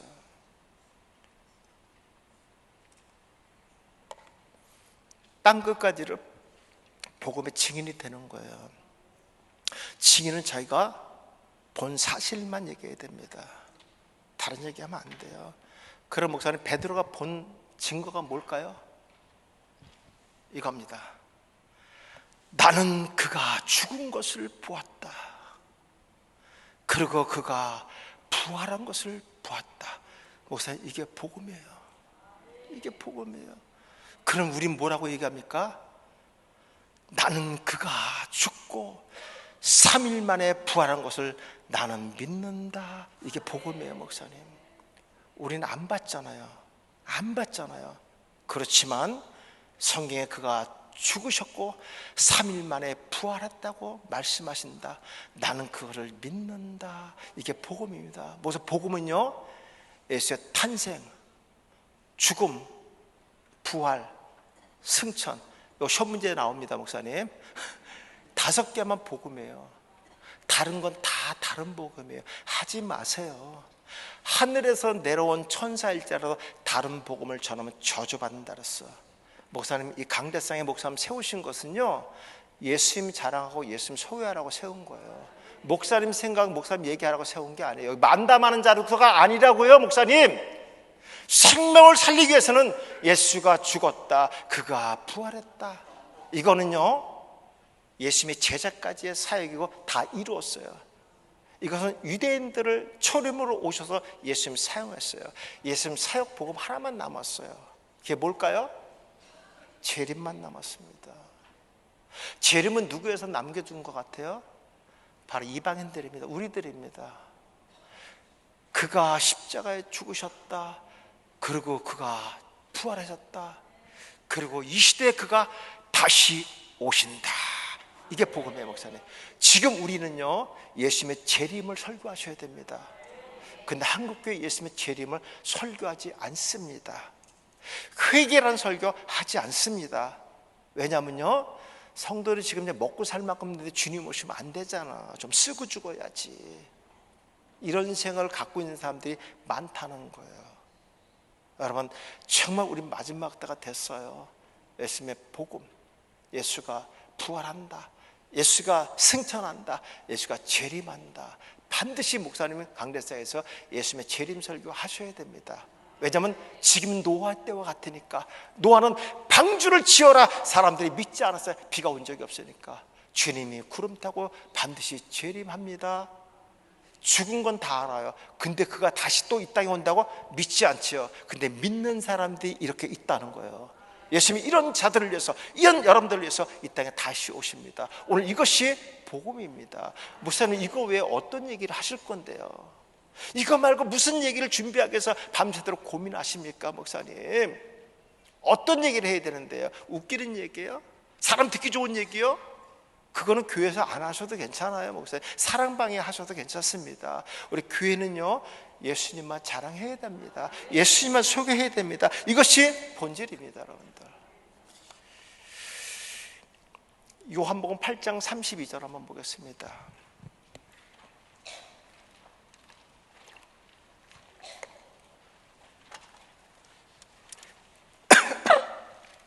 제가 강의하는 것들은 다 설교로 나와 있어요. 설교집으로 다 나와 있는데,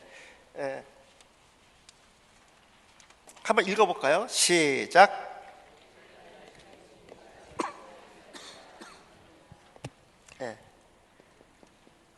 진리는 아까 공부하셨죠? 에메트.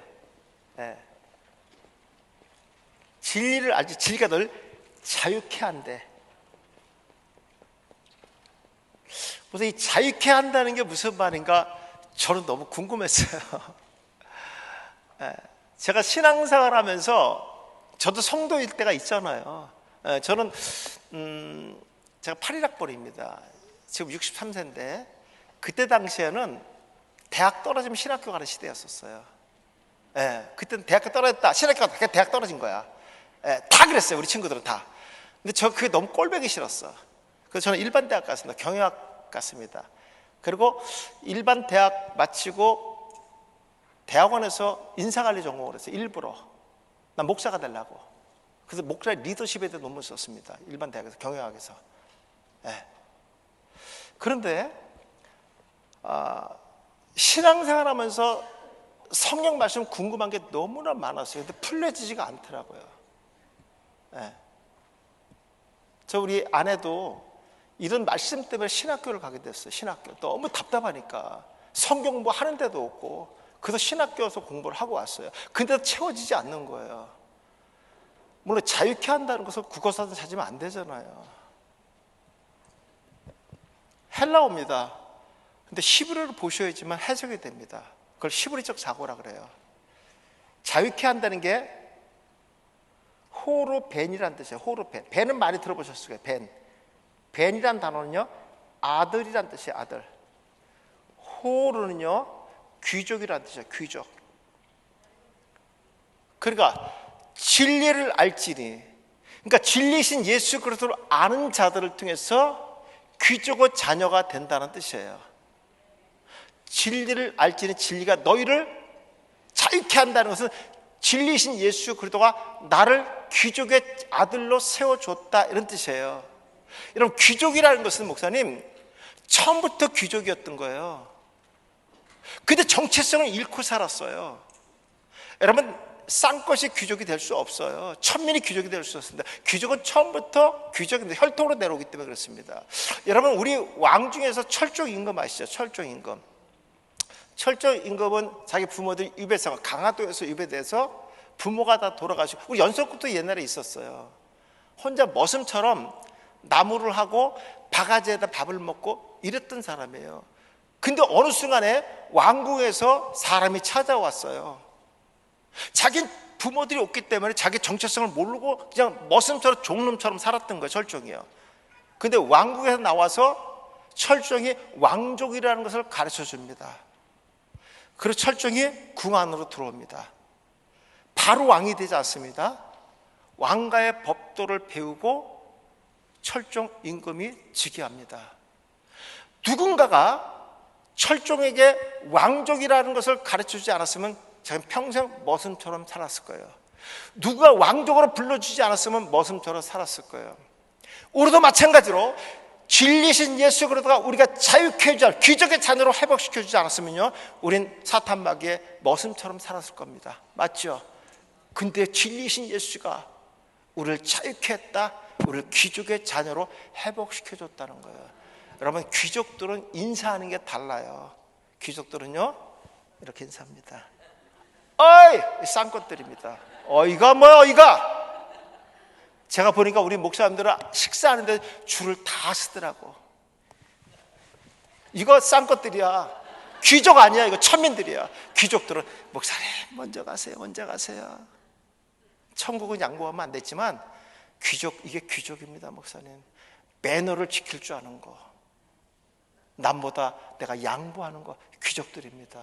우린 예수의 은혜를 입었으니까, 은혜를 입었으면요, 그런 인생을 좀 살아야지.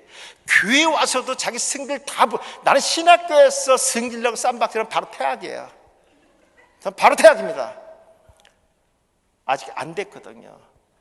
자기가 소명의식으로 왔으면요, 다 내려놓고 자기 성질 죽여야지. 이거 안 죽이는 사람 목회 못해요, 목사님. 절대로 못해. 하여튼 신학교에서 특히 제일 유치한 게 뭐냐면 자리 싸움 하는 사람들은 무조건 탈락이야. 자리가 또 어딨어, 자리가. 제가 강문 목사님 세미나 그거 7년 했는데 제가 보통 1시간 전에 가요. 나보다 먼저 와서 문 앞에 대기하는 목사님들 계셔. 앞자리에 앉으려고. 이런 열정을 가진 분들이 있어요.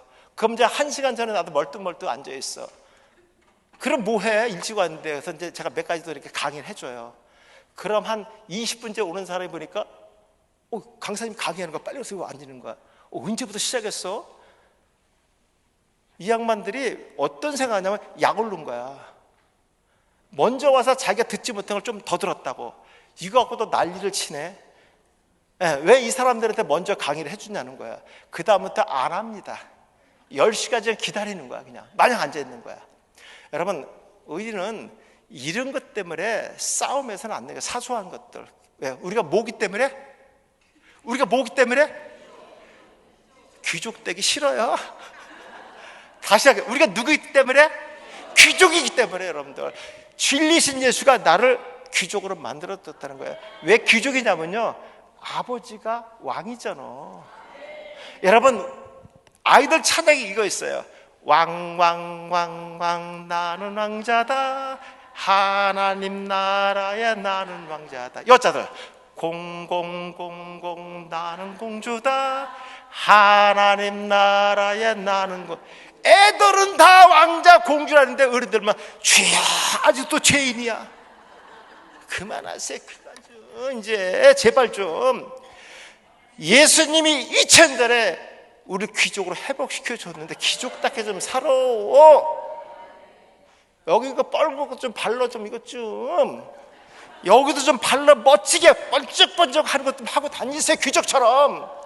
난 그랬으면 좋겠어. 우리 목사님들 멋쟁이였으면 좋겠어요. 할렐루야.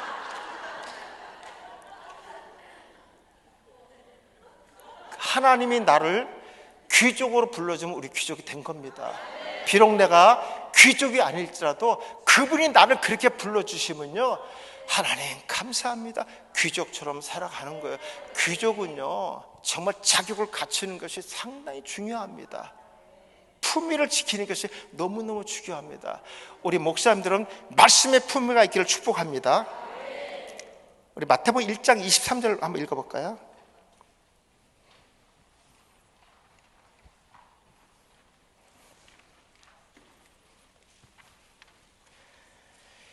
누가 한번 크게 한번 읽어보세요. 마태복음 1장 23절.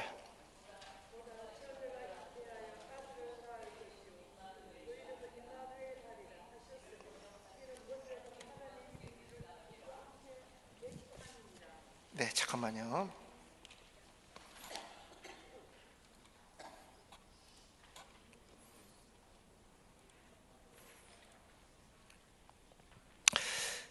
보라, 처녀가 잉태하여 아들을 낳았다 그랬어요. 그게 마리아입니다, 목사님. 여러분, 유대 사회에서는요, 여자가 결혼 전에 아이를 임신하면요 돌에 맞아 죽습니다. 근데 마리아는 왜 돌에 맞아 죽지 않았죠, 목사님? 이런 것들이 우리 궁금하지도 않고 그냥 설교해버린단 말이죠. 네. 처녀가 잉태하는 자체가 공동체에서는 수치예요. 그러면 돌에 맞아 죽게 되어 있습니다. 또 그런 사람이 있어요. 다윗입니다. 다윗도 밧세바와 간음했잖아요. 그죠? 근데 돌에 맞아 죽지 않았죠. 율법에는 이미 돌에 맞아 죽는 건데 양 두 사람 다 돌에 맞아 죽습니다. 그러니까 왕정 정치 초기에는 사법권이 이렇게 불순을 저지른 거에 대해서 사법 처리가 없었습니다. 그때는. 근데 마리아 때는, 헬라 시대는 반드시 처녀가 잉태하면 돌에 맞아 죽게 율법이 되어 있습니다. 왜 안 맞았을까? 여러분, 갈릴리 지역과 예루살렘의 지역의 결혼 문화가 달랐던 거예요. 우리 목회자들은요, 좋든 싫든 이거 공부 다 하셔야 돼. 지금 시간이 너무 없어요, 목사님. 하셔야 됩니다. 그래서 갈릴리 지역에서는요, 신부 아버지가 양가의 결속을 위해서 신랑에게 하룻밤을 허락해 줍니다. 우리나라도 이거 좀 있지 않아요? 결혼 날짜 잡으면은 미안합니다, 없구나. 참. 한 번 하룻밤을 양가 결속에서 신부 아버지가 허락해 줍니다. 그러니까 마리아가 임신을 했어도 모든 공동체는 그렇게 허락해서 임신을 했을 거라고 믿었겠죠. 그러니까 문제가 없겠죠. 근데 누구는 알죠? 요셉은 아는 거야. 요셉은 아는 거예요. 그래서 요셉이 가만히 끊고자 했다는 말은 뭐냐면요, 마리아, 그가 의로운 자라죠. 의로운 자. 왜 의로운 자냐면요, 마리아를 임신시킨 남자한테 보내주면은 수치를 안 당해. 그래서 조용히 혼인을 끊고자 했다는 것은 애를 베게 한 남자한테 보내주려고 했다는 거예요. 이게 요셉의 의로움을 얘기하는 거예요. 근데 사자가 나타나서 가르쳐 주잖아요. 요셉에게. 이건 누구만 알면 돼? 요셉만 알면 됩니다. 다른 사람들은 당시의 결혼 문화가 양가의 결속을 위해서 신부 아버지가 하룻밤을 허락하는 것이 있었기 때문에 이게 가능했던 거예요. 목사, 이스라엘 역사 결혼 문화에 다 나와요. 성도들은 성경을 읽다 보면요, 이거 율법에 걸렸는데 왜 돌에 맞아 죽지 않지? 예수님의 어머니가 그냥 넘어간다고요? 그런 얘기 하지 마세요. 그러시면 안 돼. 그건 하나님의 공의성에 떨어지는 겁니다. 율법은 하나님이 주셨는데 그러시면 절대로 안 되는 거예요. 우리가 성경을 하나 해석하기 위해서는요, 이런 문화적인 배경을 다 공부하셔야 됩니다. 끝이 없어요. 어마어마합니다. 저는 성경 하나 풀기 위해서 어마어마한 자료들을 공부하고 근거들을 제시합니다. 지금 제가 코엔 신학대 박사학위 받는 많은 우리 박사님들은 논문에 전부 이런 것들이 들어갑니다. 우리나라에서는 없는 이런 논문들.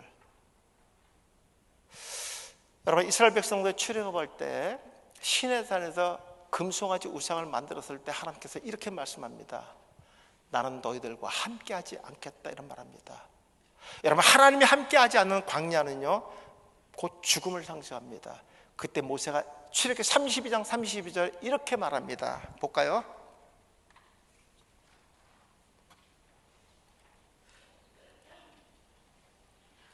출애굽기 32장 32절.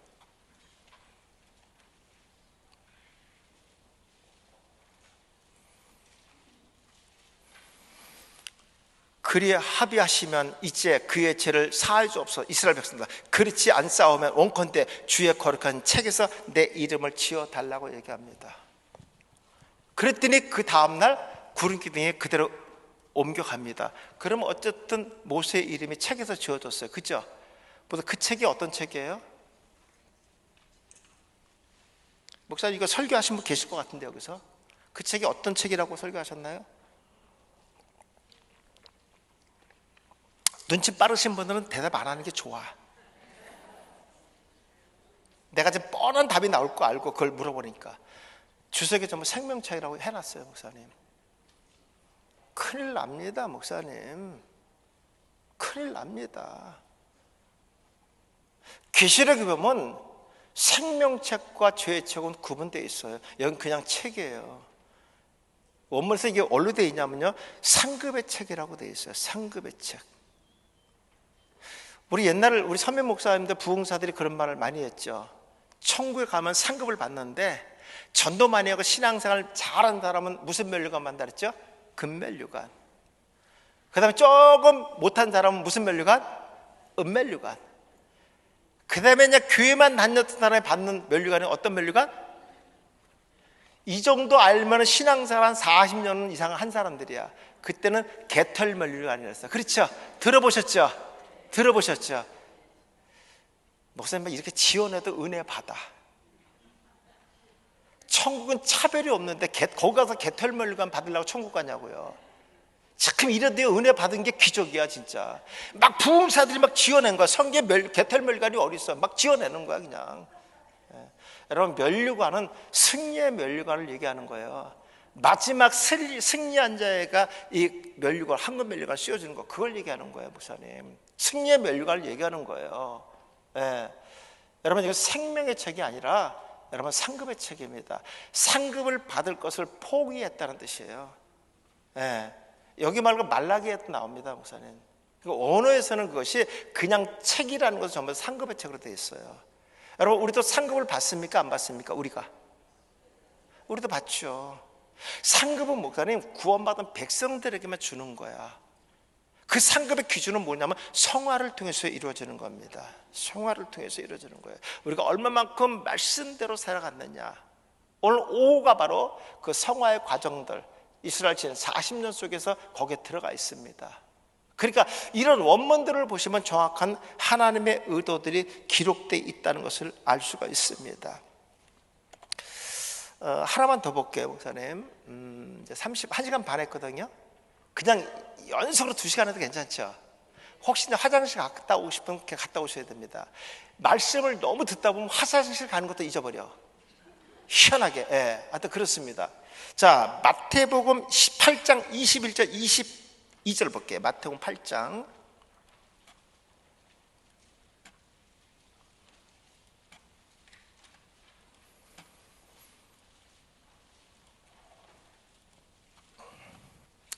제자 중에 또 하나가 가로되 주여 나로 먼저 가서 내 부치를 장사하게 허락해 주시옵소서. 그때 예수님이 이렇게 말합니다. 죽은 자로 저희 죽은 자를 장사하고 너는 나를 쫓아다 그랬어요. 아니 예수님, 아버님이 돌아가셨다고요. 내가 아들인데 그럼 장례도 가지 말라는 얘기예요? 그러면 이제 목사님들 이렇게 설교하실 거예요.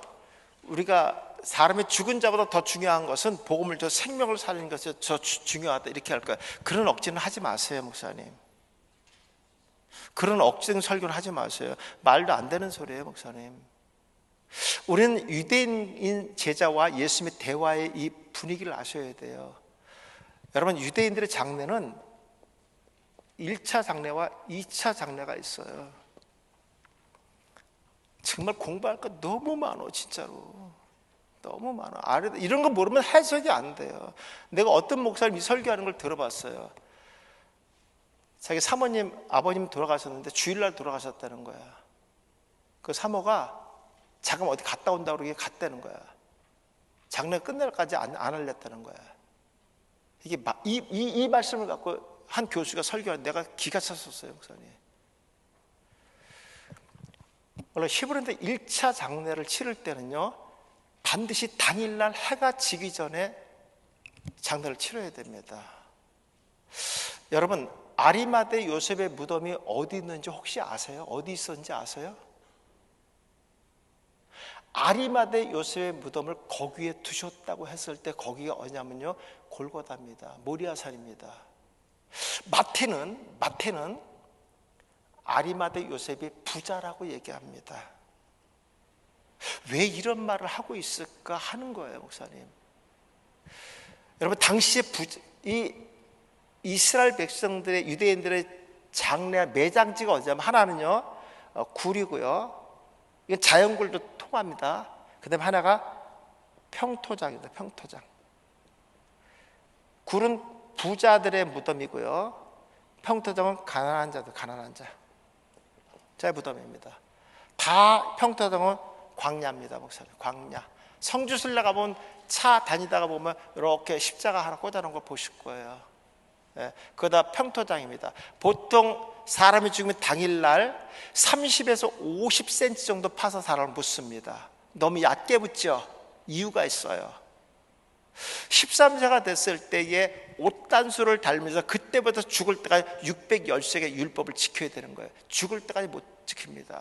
근데 이 무거운 율법을 어깨에 매는데 이것을 벗어버리는 시기가 있어요. 그때가 뭐냐면 사람이 죽어서 살이 썩었을 때 내려놓는다고 믿었어요.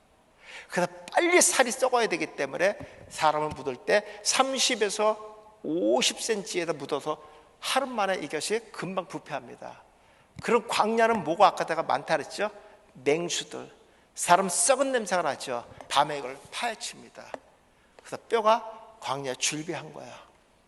제가 이따도 말씀드리겠습니다만은요, 예수님의 비유에 보면 이런 말씀이 나와요. 새벽에 친구 집에 찾아온 친구 얘기가 나오죠. 그때 친구가 그 찾아온 친구에서 밥을 얻으러 다니는 거, 먹을 음식을 하죠. 우리 설교는 이렇게 할 수 있잖아요. 아니 오려면 일찍 오지 남 자고 새벽에 와서 밥 가지고 이런 놈이 어린자 이렇게 할 거예요? 그런 말이 아니에요, 목사님. 여러분, 유대인들은요 광야를 통과할 때 낮에는 못 와요. 왜요? 왜? 더워서 죽어. 그냥 다 밤에 이동하는 거예요. 이걸 알아야지, 이거를. 그래서 새벽에 들어올 수밖에 없어요. 이것은 유대인들의 문화, 히브리 문화예요. 우리 새벽에 늦게 와서 남의 먹을 거 찾는다 이런 얘기 하지 마세요. 성경 한국식으로 해석하는 거 일도 없다고 제가 말씀드렸어요. 비유로 말씀한 거라고요. 그래서요 6월절 절기를 지키기 위해서 디아스포라들이 한 달을 거쳐서 예루살렘 성전에 찾아옵니다. 여러분, 유대인들이 지키는 게 3대 절기가 6월절, 7.7절, 초막절입니다. 근데 디아스포라는 6월절 하나만 지키면 돼요. 한 달을 거쳐서 옵니다.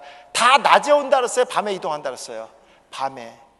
오다 보면요 이렇게 동물의 뼈도 있고 사람 뼈를 답니다. 부정해집니다. 갔다가 1년 뒤에 다시 와야 돼. 그래서 이것을 방지하기 위해서요 예를 들어 성전에 뭘 만들었냐, 붉은 암송아지의 제물을 만들었던 거예요. 이것도 강의할 게 너무나 많아 진짜로. 그러니까 이런 내용들을 알아야 요거 하나 해석되는 거예요.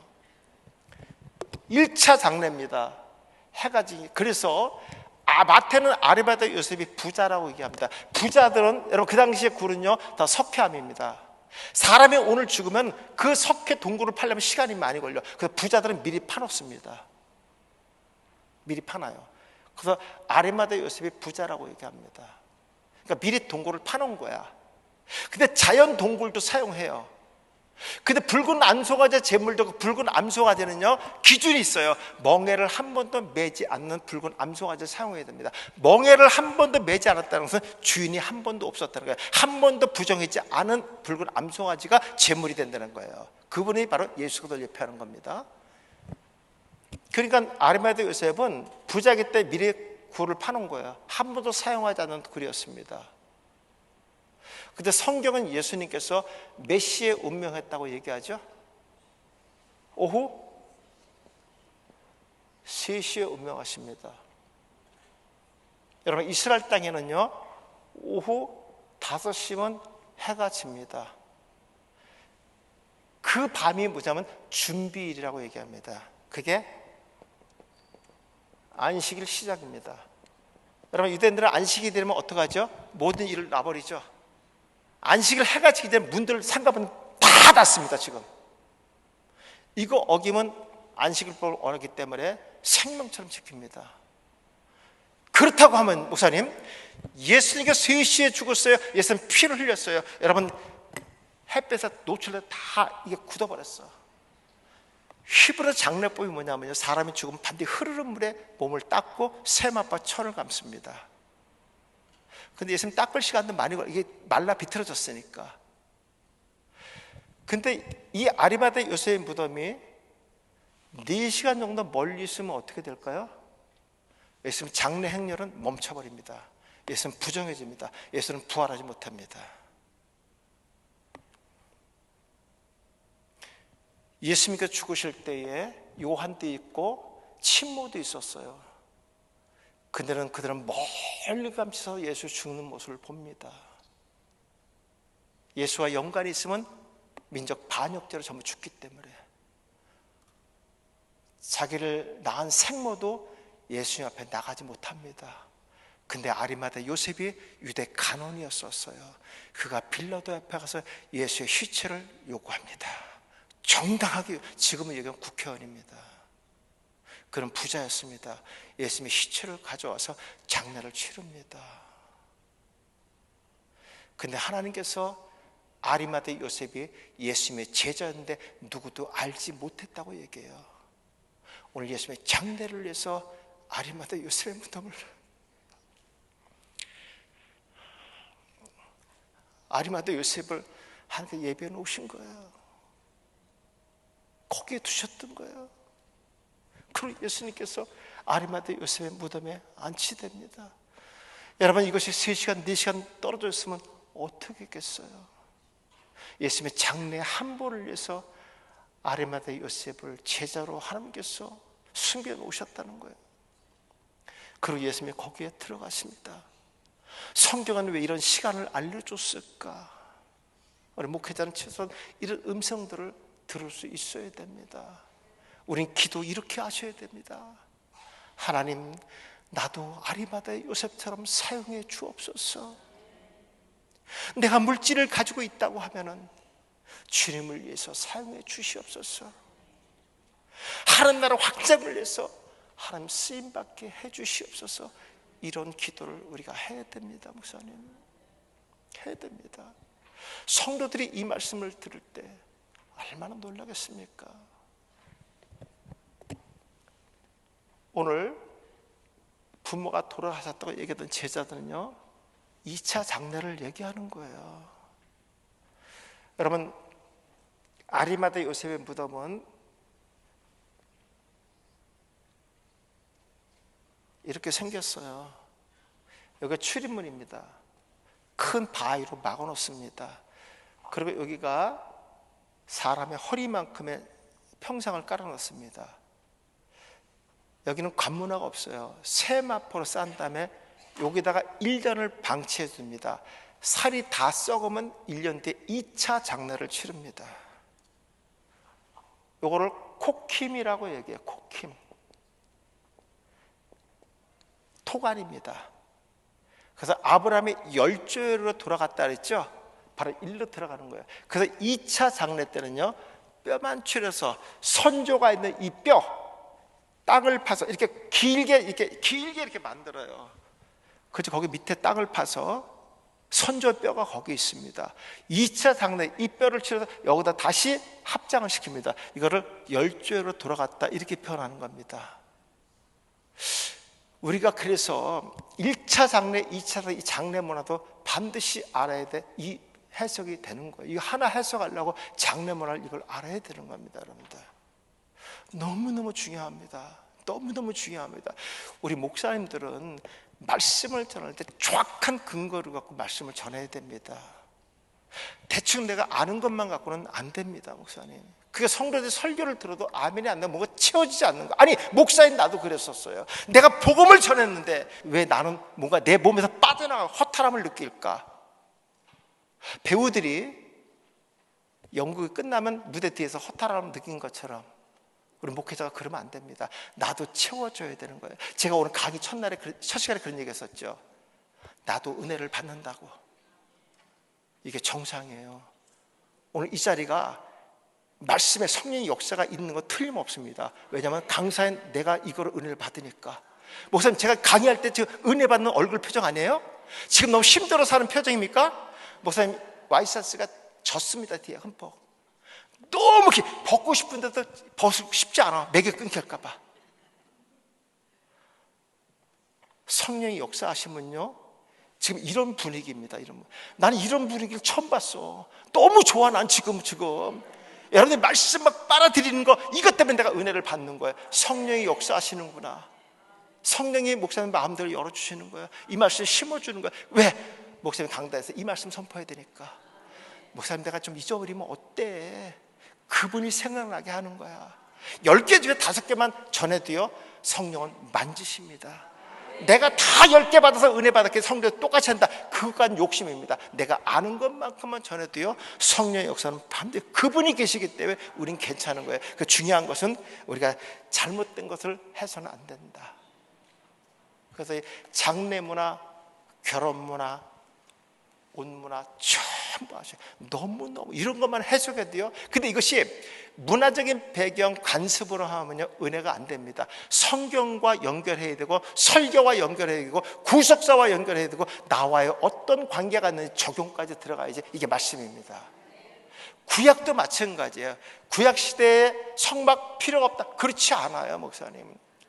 구약이 없는, 그림자가 없는 실체는 절대로 없습니다.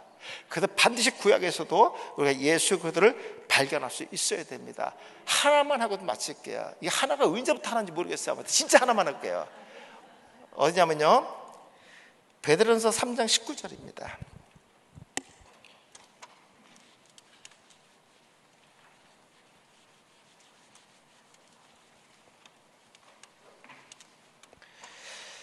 목사님 우리가 다 기억하지 못해도요 오늘 이 수련회 때 기만 즐거워도 감사한 거야.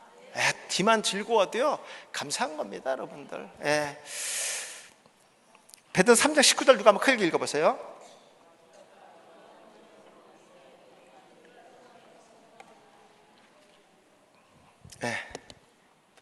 영들이 옥에 있는 영들에게 복음을 전했다 그랬죠.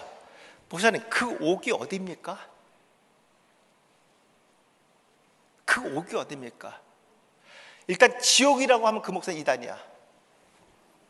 그 옥이 어디입니까 목사님?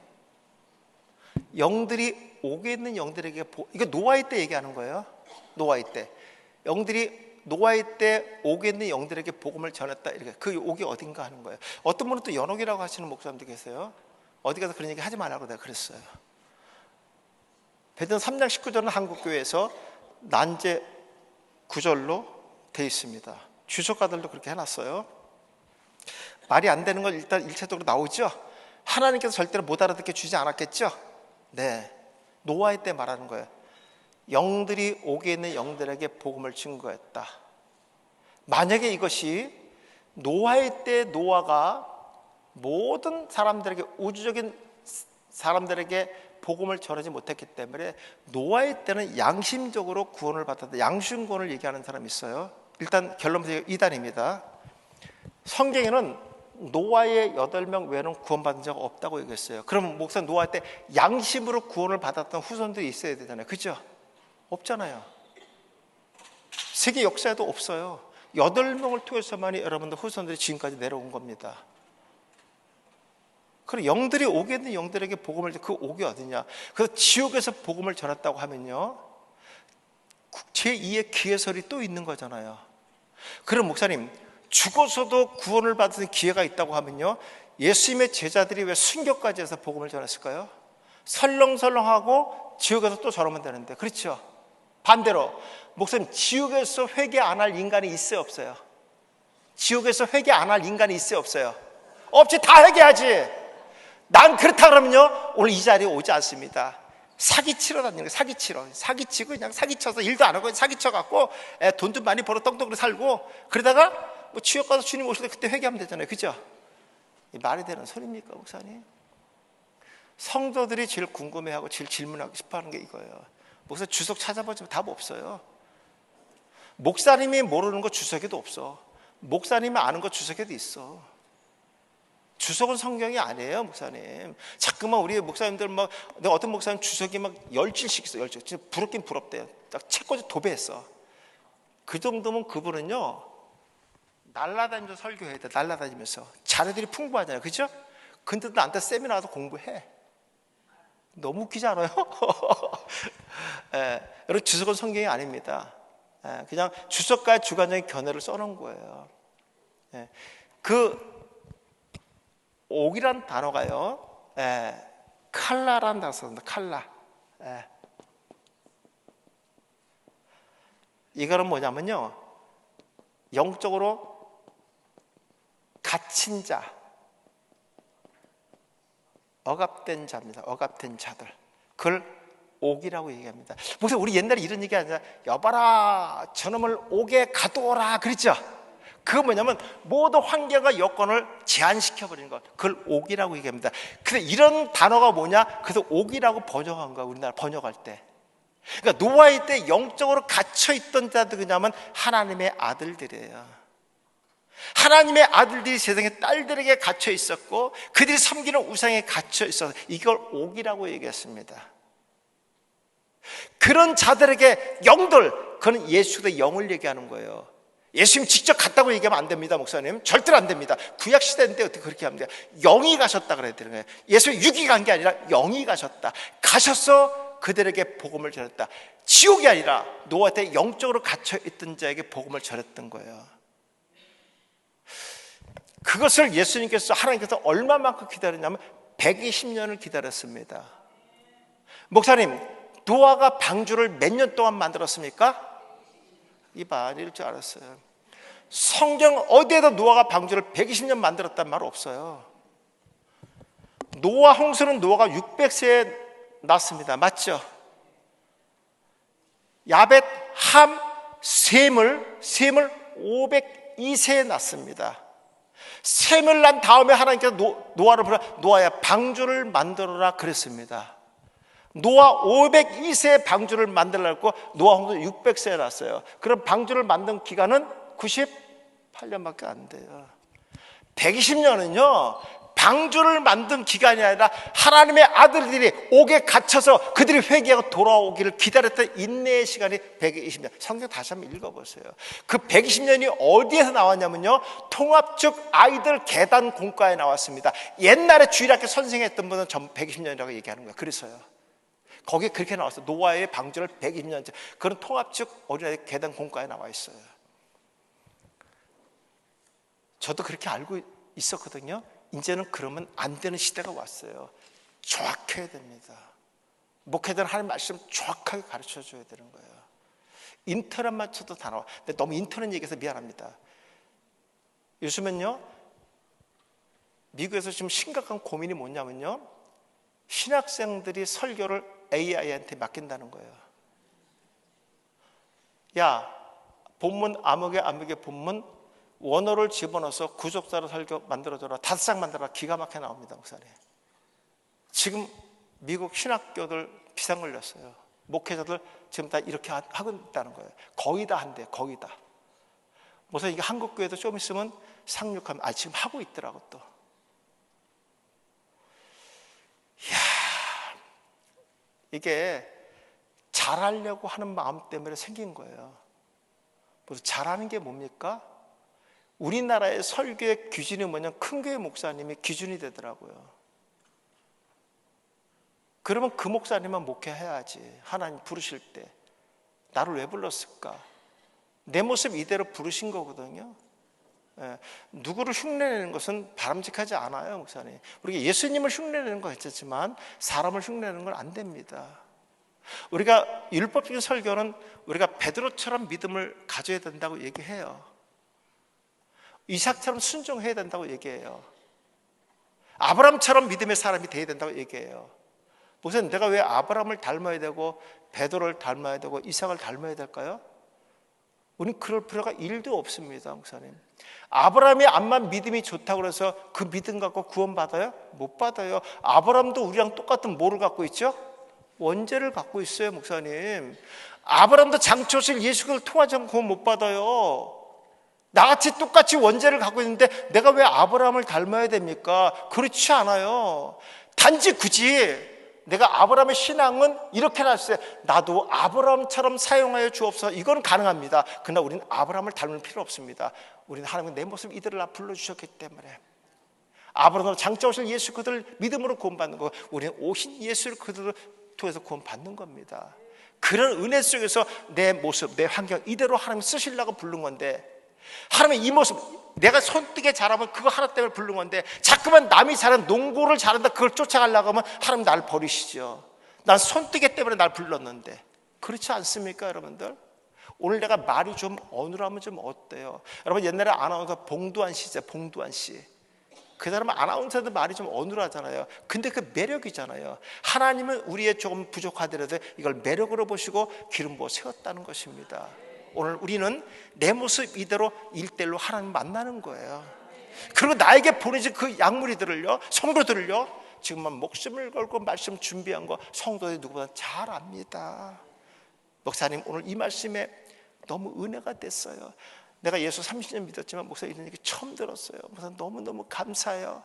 그런 성도 가라 100개를 뻥 차면요 튕겨다 나갔다 다시 들어와. 왜? 이 교회 말씀에 떡이 있으니까. 여러분 말씀의 복음의 말씀으로 준비된 성도들은요 나가면 분별력 생깁니다. 자꾸만 목사님 말씀이 그리워지는 거야. 이사도 안 가. 교회 주위에서 맴도는 거야. 왜? 먹을 게 그 교회에 있거든. 여러분 이런 교회가 더 축복합니다. 하나님이 이렇게 해 주셔야 되는 겁니다. 오늘 강대상에서 내 소리가 아니라 하나님의 기뻐하시는 그런 복음의 말씀 선포하기 축복합니다. 제가 오늘 오후에는 말씀드렸던 이스라엘 백성들 출애굽의 역사, 애굽에서 살았는데 여러분 이스라엘 백성들이 살았던 애굽에서 어디서 살았죠? 고센 땅에서 살았죠. 근데 성경은 이렇게 얘기합니다. 이스라엘 백성들이 라암스에서 나왔다 이런 말 합니다. 고센 땅에 있었는데 왜 라암스에서 나왔다 그러죠? 이런 것들.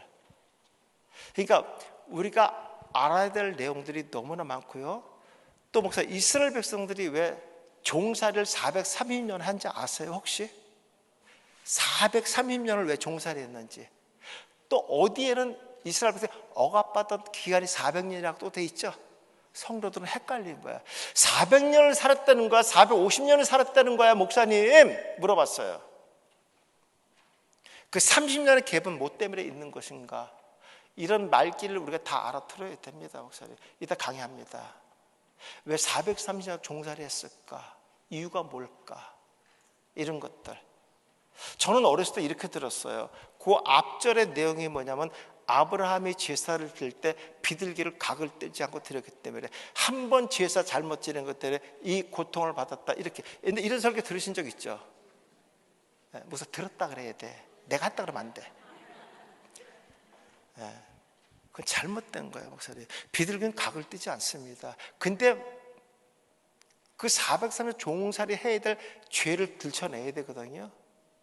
끄집어. 그래서 다 그렇게 해석을 했어요. 주석도 그렇게 돼 있어요 목사님.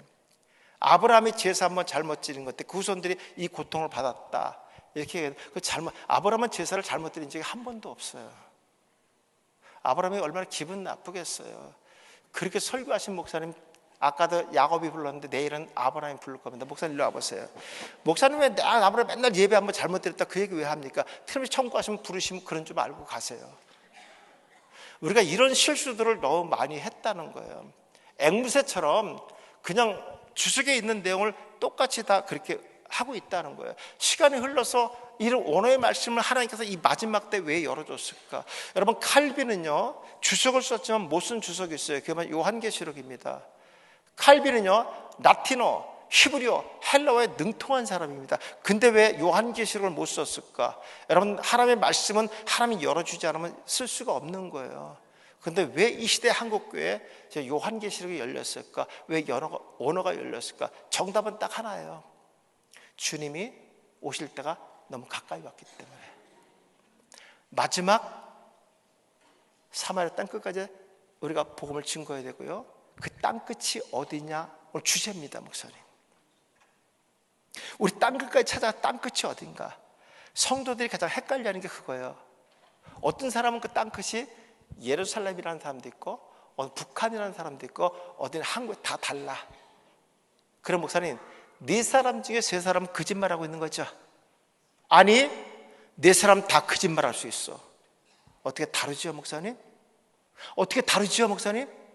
똑같이 하나님의 말씀을 갖고 설교하는데 그 목사 4명이 어떻게 지역이 다를까요? 이상하지 않았어요 목사님? 근데 어느 순간에 히티에서 스타 목사가 그 땅끝이 방글라데시라서, 오늘 방글라데시 많이 나오죠.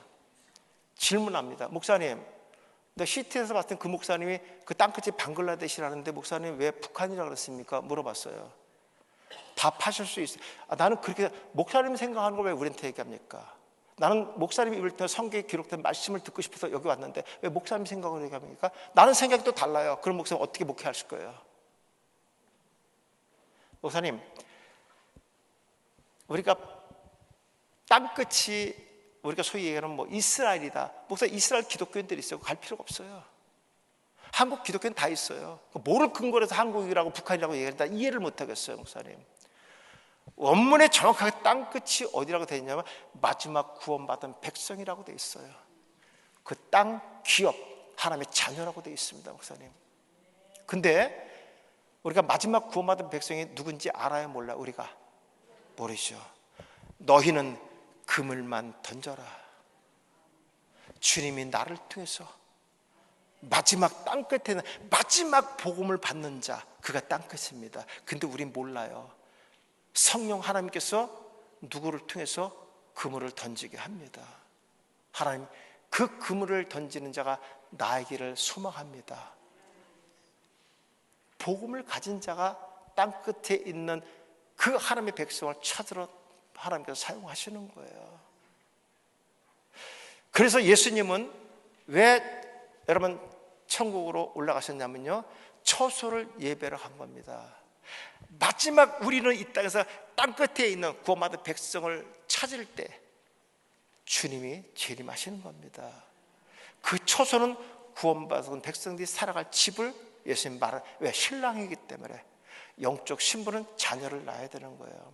그래서 우리 복음의 말씀 갖고 땅끝에 있는 마지막 구원받은 백성이, 그럼 그 구원받은 백성이 한국에 있는 사람이 어떤 사람이었다면 땅끝이 어딜까요? 한국입니다. 맞습니다, 여러분들. 우리는 정확하게 하나님의 의도를 알고 가야 됩니다. 그래서 우리는 알지 못하는 거예요. 우리는 복음에 씨만 뿌리는 거예요. 거두시는 분은 자라게 하시고 거두시는 농부이신 예수 그리스도십니다. 포도원은 천국을 예표하는 거예요. 하나님께서 이미 작정하신 그 땅에 있는 그 백성들이 살아가는 그곳에 복음의 씨를 뿌리는 자는 우리입니다.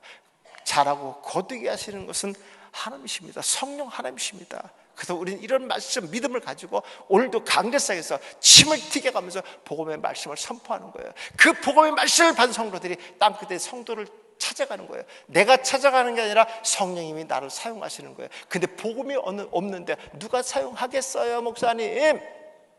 내가 전하는 말씀이 복음이 아니고 율법적인 설교하는데 누가 사용하겠냐고요, 목사님. 이 책임, 마지막 주님 앞에 섰을 때 목사님들 전부 하나님이 물어보실 겁니다. 책임을.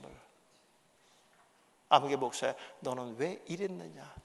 왜 네 얘기만 했느냐? 왜 네 생각만 했느냐? 내 얘기 좀 왜 안 했느냐? 반드시 물어볼 겁니다, 목사님. 이거는 틀림없는 거, 계시록에 나와 있어요. 그래서 성경 계시록에 보면요, 하늘의 별이 3분의 1이 떨어진다고 얘기했어요. 그 말은 뭡니까? 주의정 3분의 1은 천국 못 가요. 하나, 둘, 셋, 넷, 다섯, 여섯, 일곱, 세 볼까요? 여기서 3분의 1은 천국 못 가는 겁니다, 목사님. 두렵고 떨리는 마음으로 우리가 목회해야 됩니다. 나는 이번 수련회 때 목사님 도전받았으면 좋겠어요. 이제는 내 얘기 그만하고, 전에 1시간 책상에 앉아있으면 2시간 앉아 계세요. 물론 기도는요 아주 기본이에요, 목사님. 말씀 연구하는 것은 목회자인 나의 몫입니다. 이건 나만 할 수 있는 거예요. 하나님 나에게 이런 책임 줬어요. 이건 사모도 못하고 사보도 못합니다. 오직 나만 할 수 있는 거예요. 목숨 걸고 생명 살리는 게 동참하는 저와 여러분 축복합니다. 기도하겠습니다. 하나님 은혜를 감사합니다. 오늘 시간마다 귀한 말씀을 주셔서 은혜 받게 하시고 도전 받게 하시고 마지막 때 하나님 복음의 말씀의 문을 열어주시고 너무너무 감사합니다. 우리 목사님 오늘 주신 말씀을 이제 붙잡고 기도하면서 강단에서 기린진 말씀들이 충만할 수 있도록 역사에 주옵소서. 귀한 예물 시간마다 드리는 손길들이 있습니다. 하나님 하늘문을 열어 주옵소서. 말씀의 능력을 주시옵소서. 생명을 살리는 말씀들이 강단에서 토해낼 수 있도록 역사에 주시옵시고 주님 앞에 설 때 잘했다 칭찬받는 주의 종들 다 되게 하여 주시옵소서. 주님 오늘 마지막 땅끝에 있는 하나님의 거룩한 백성들, 우리 목사님의 입을 통해서 찾아오게 하여 주옵소서. 예수 그리스도의 울타리 안으로 들어올 수 있도록 하나님께서 역사하여 주시옵소서. 감사하고 이 모든 말씀을 예수님의 이름으로 축복하며 기도하옵나이다. 아멘. 감사합니다. 목사님 고맙습니다. 감사합니다.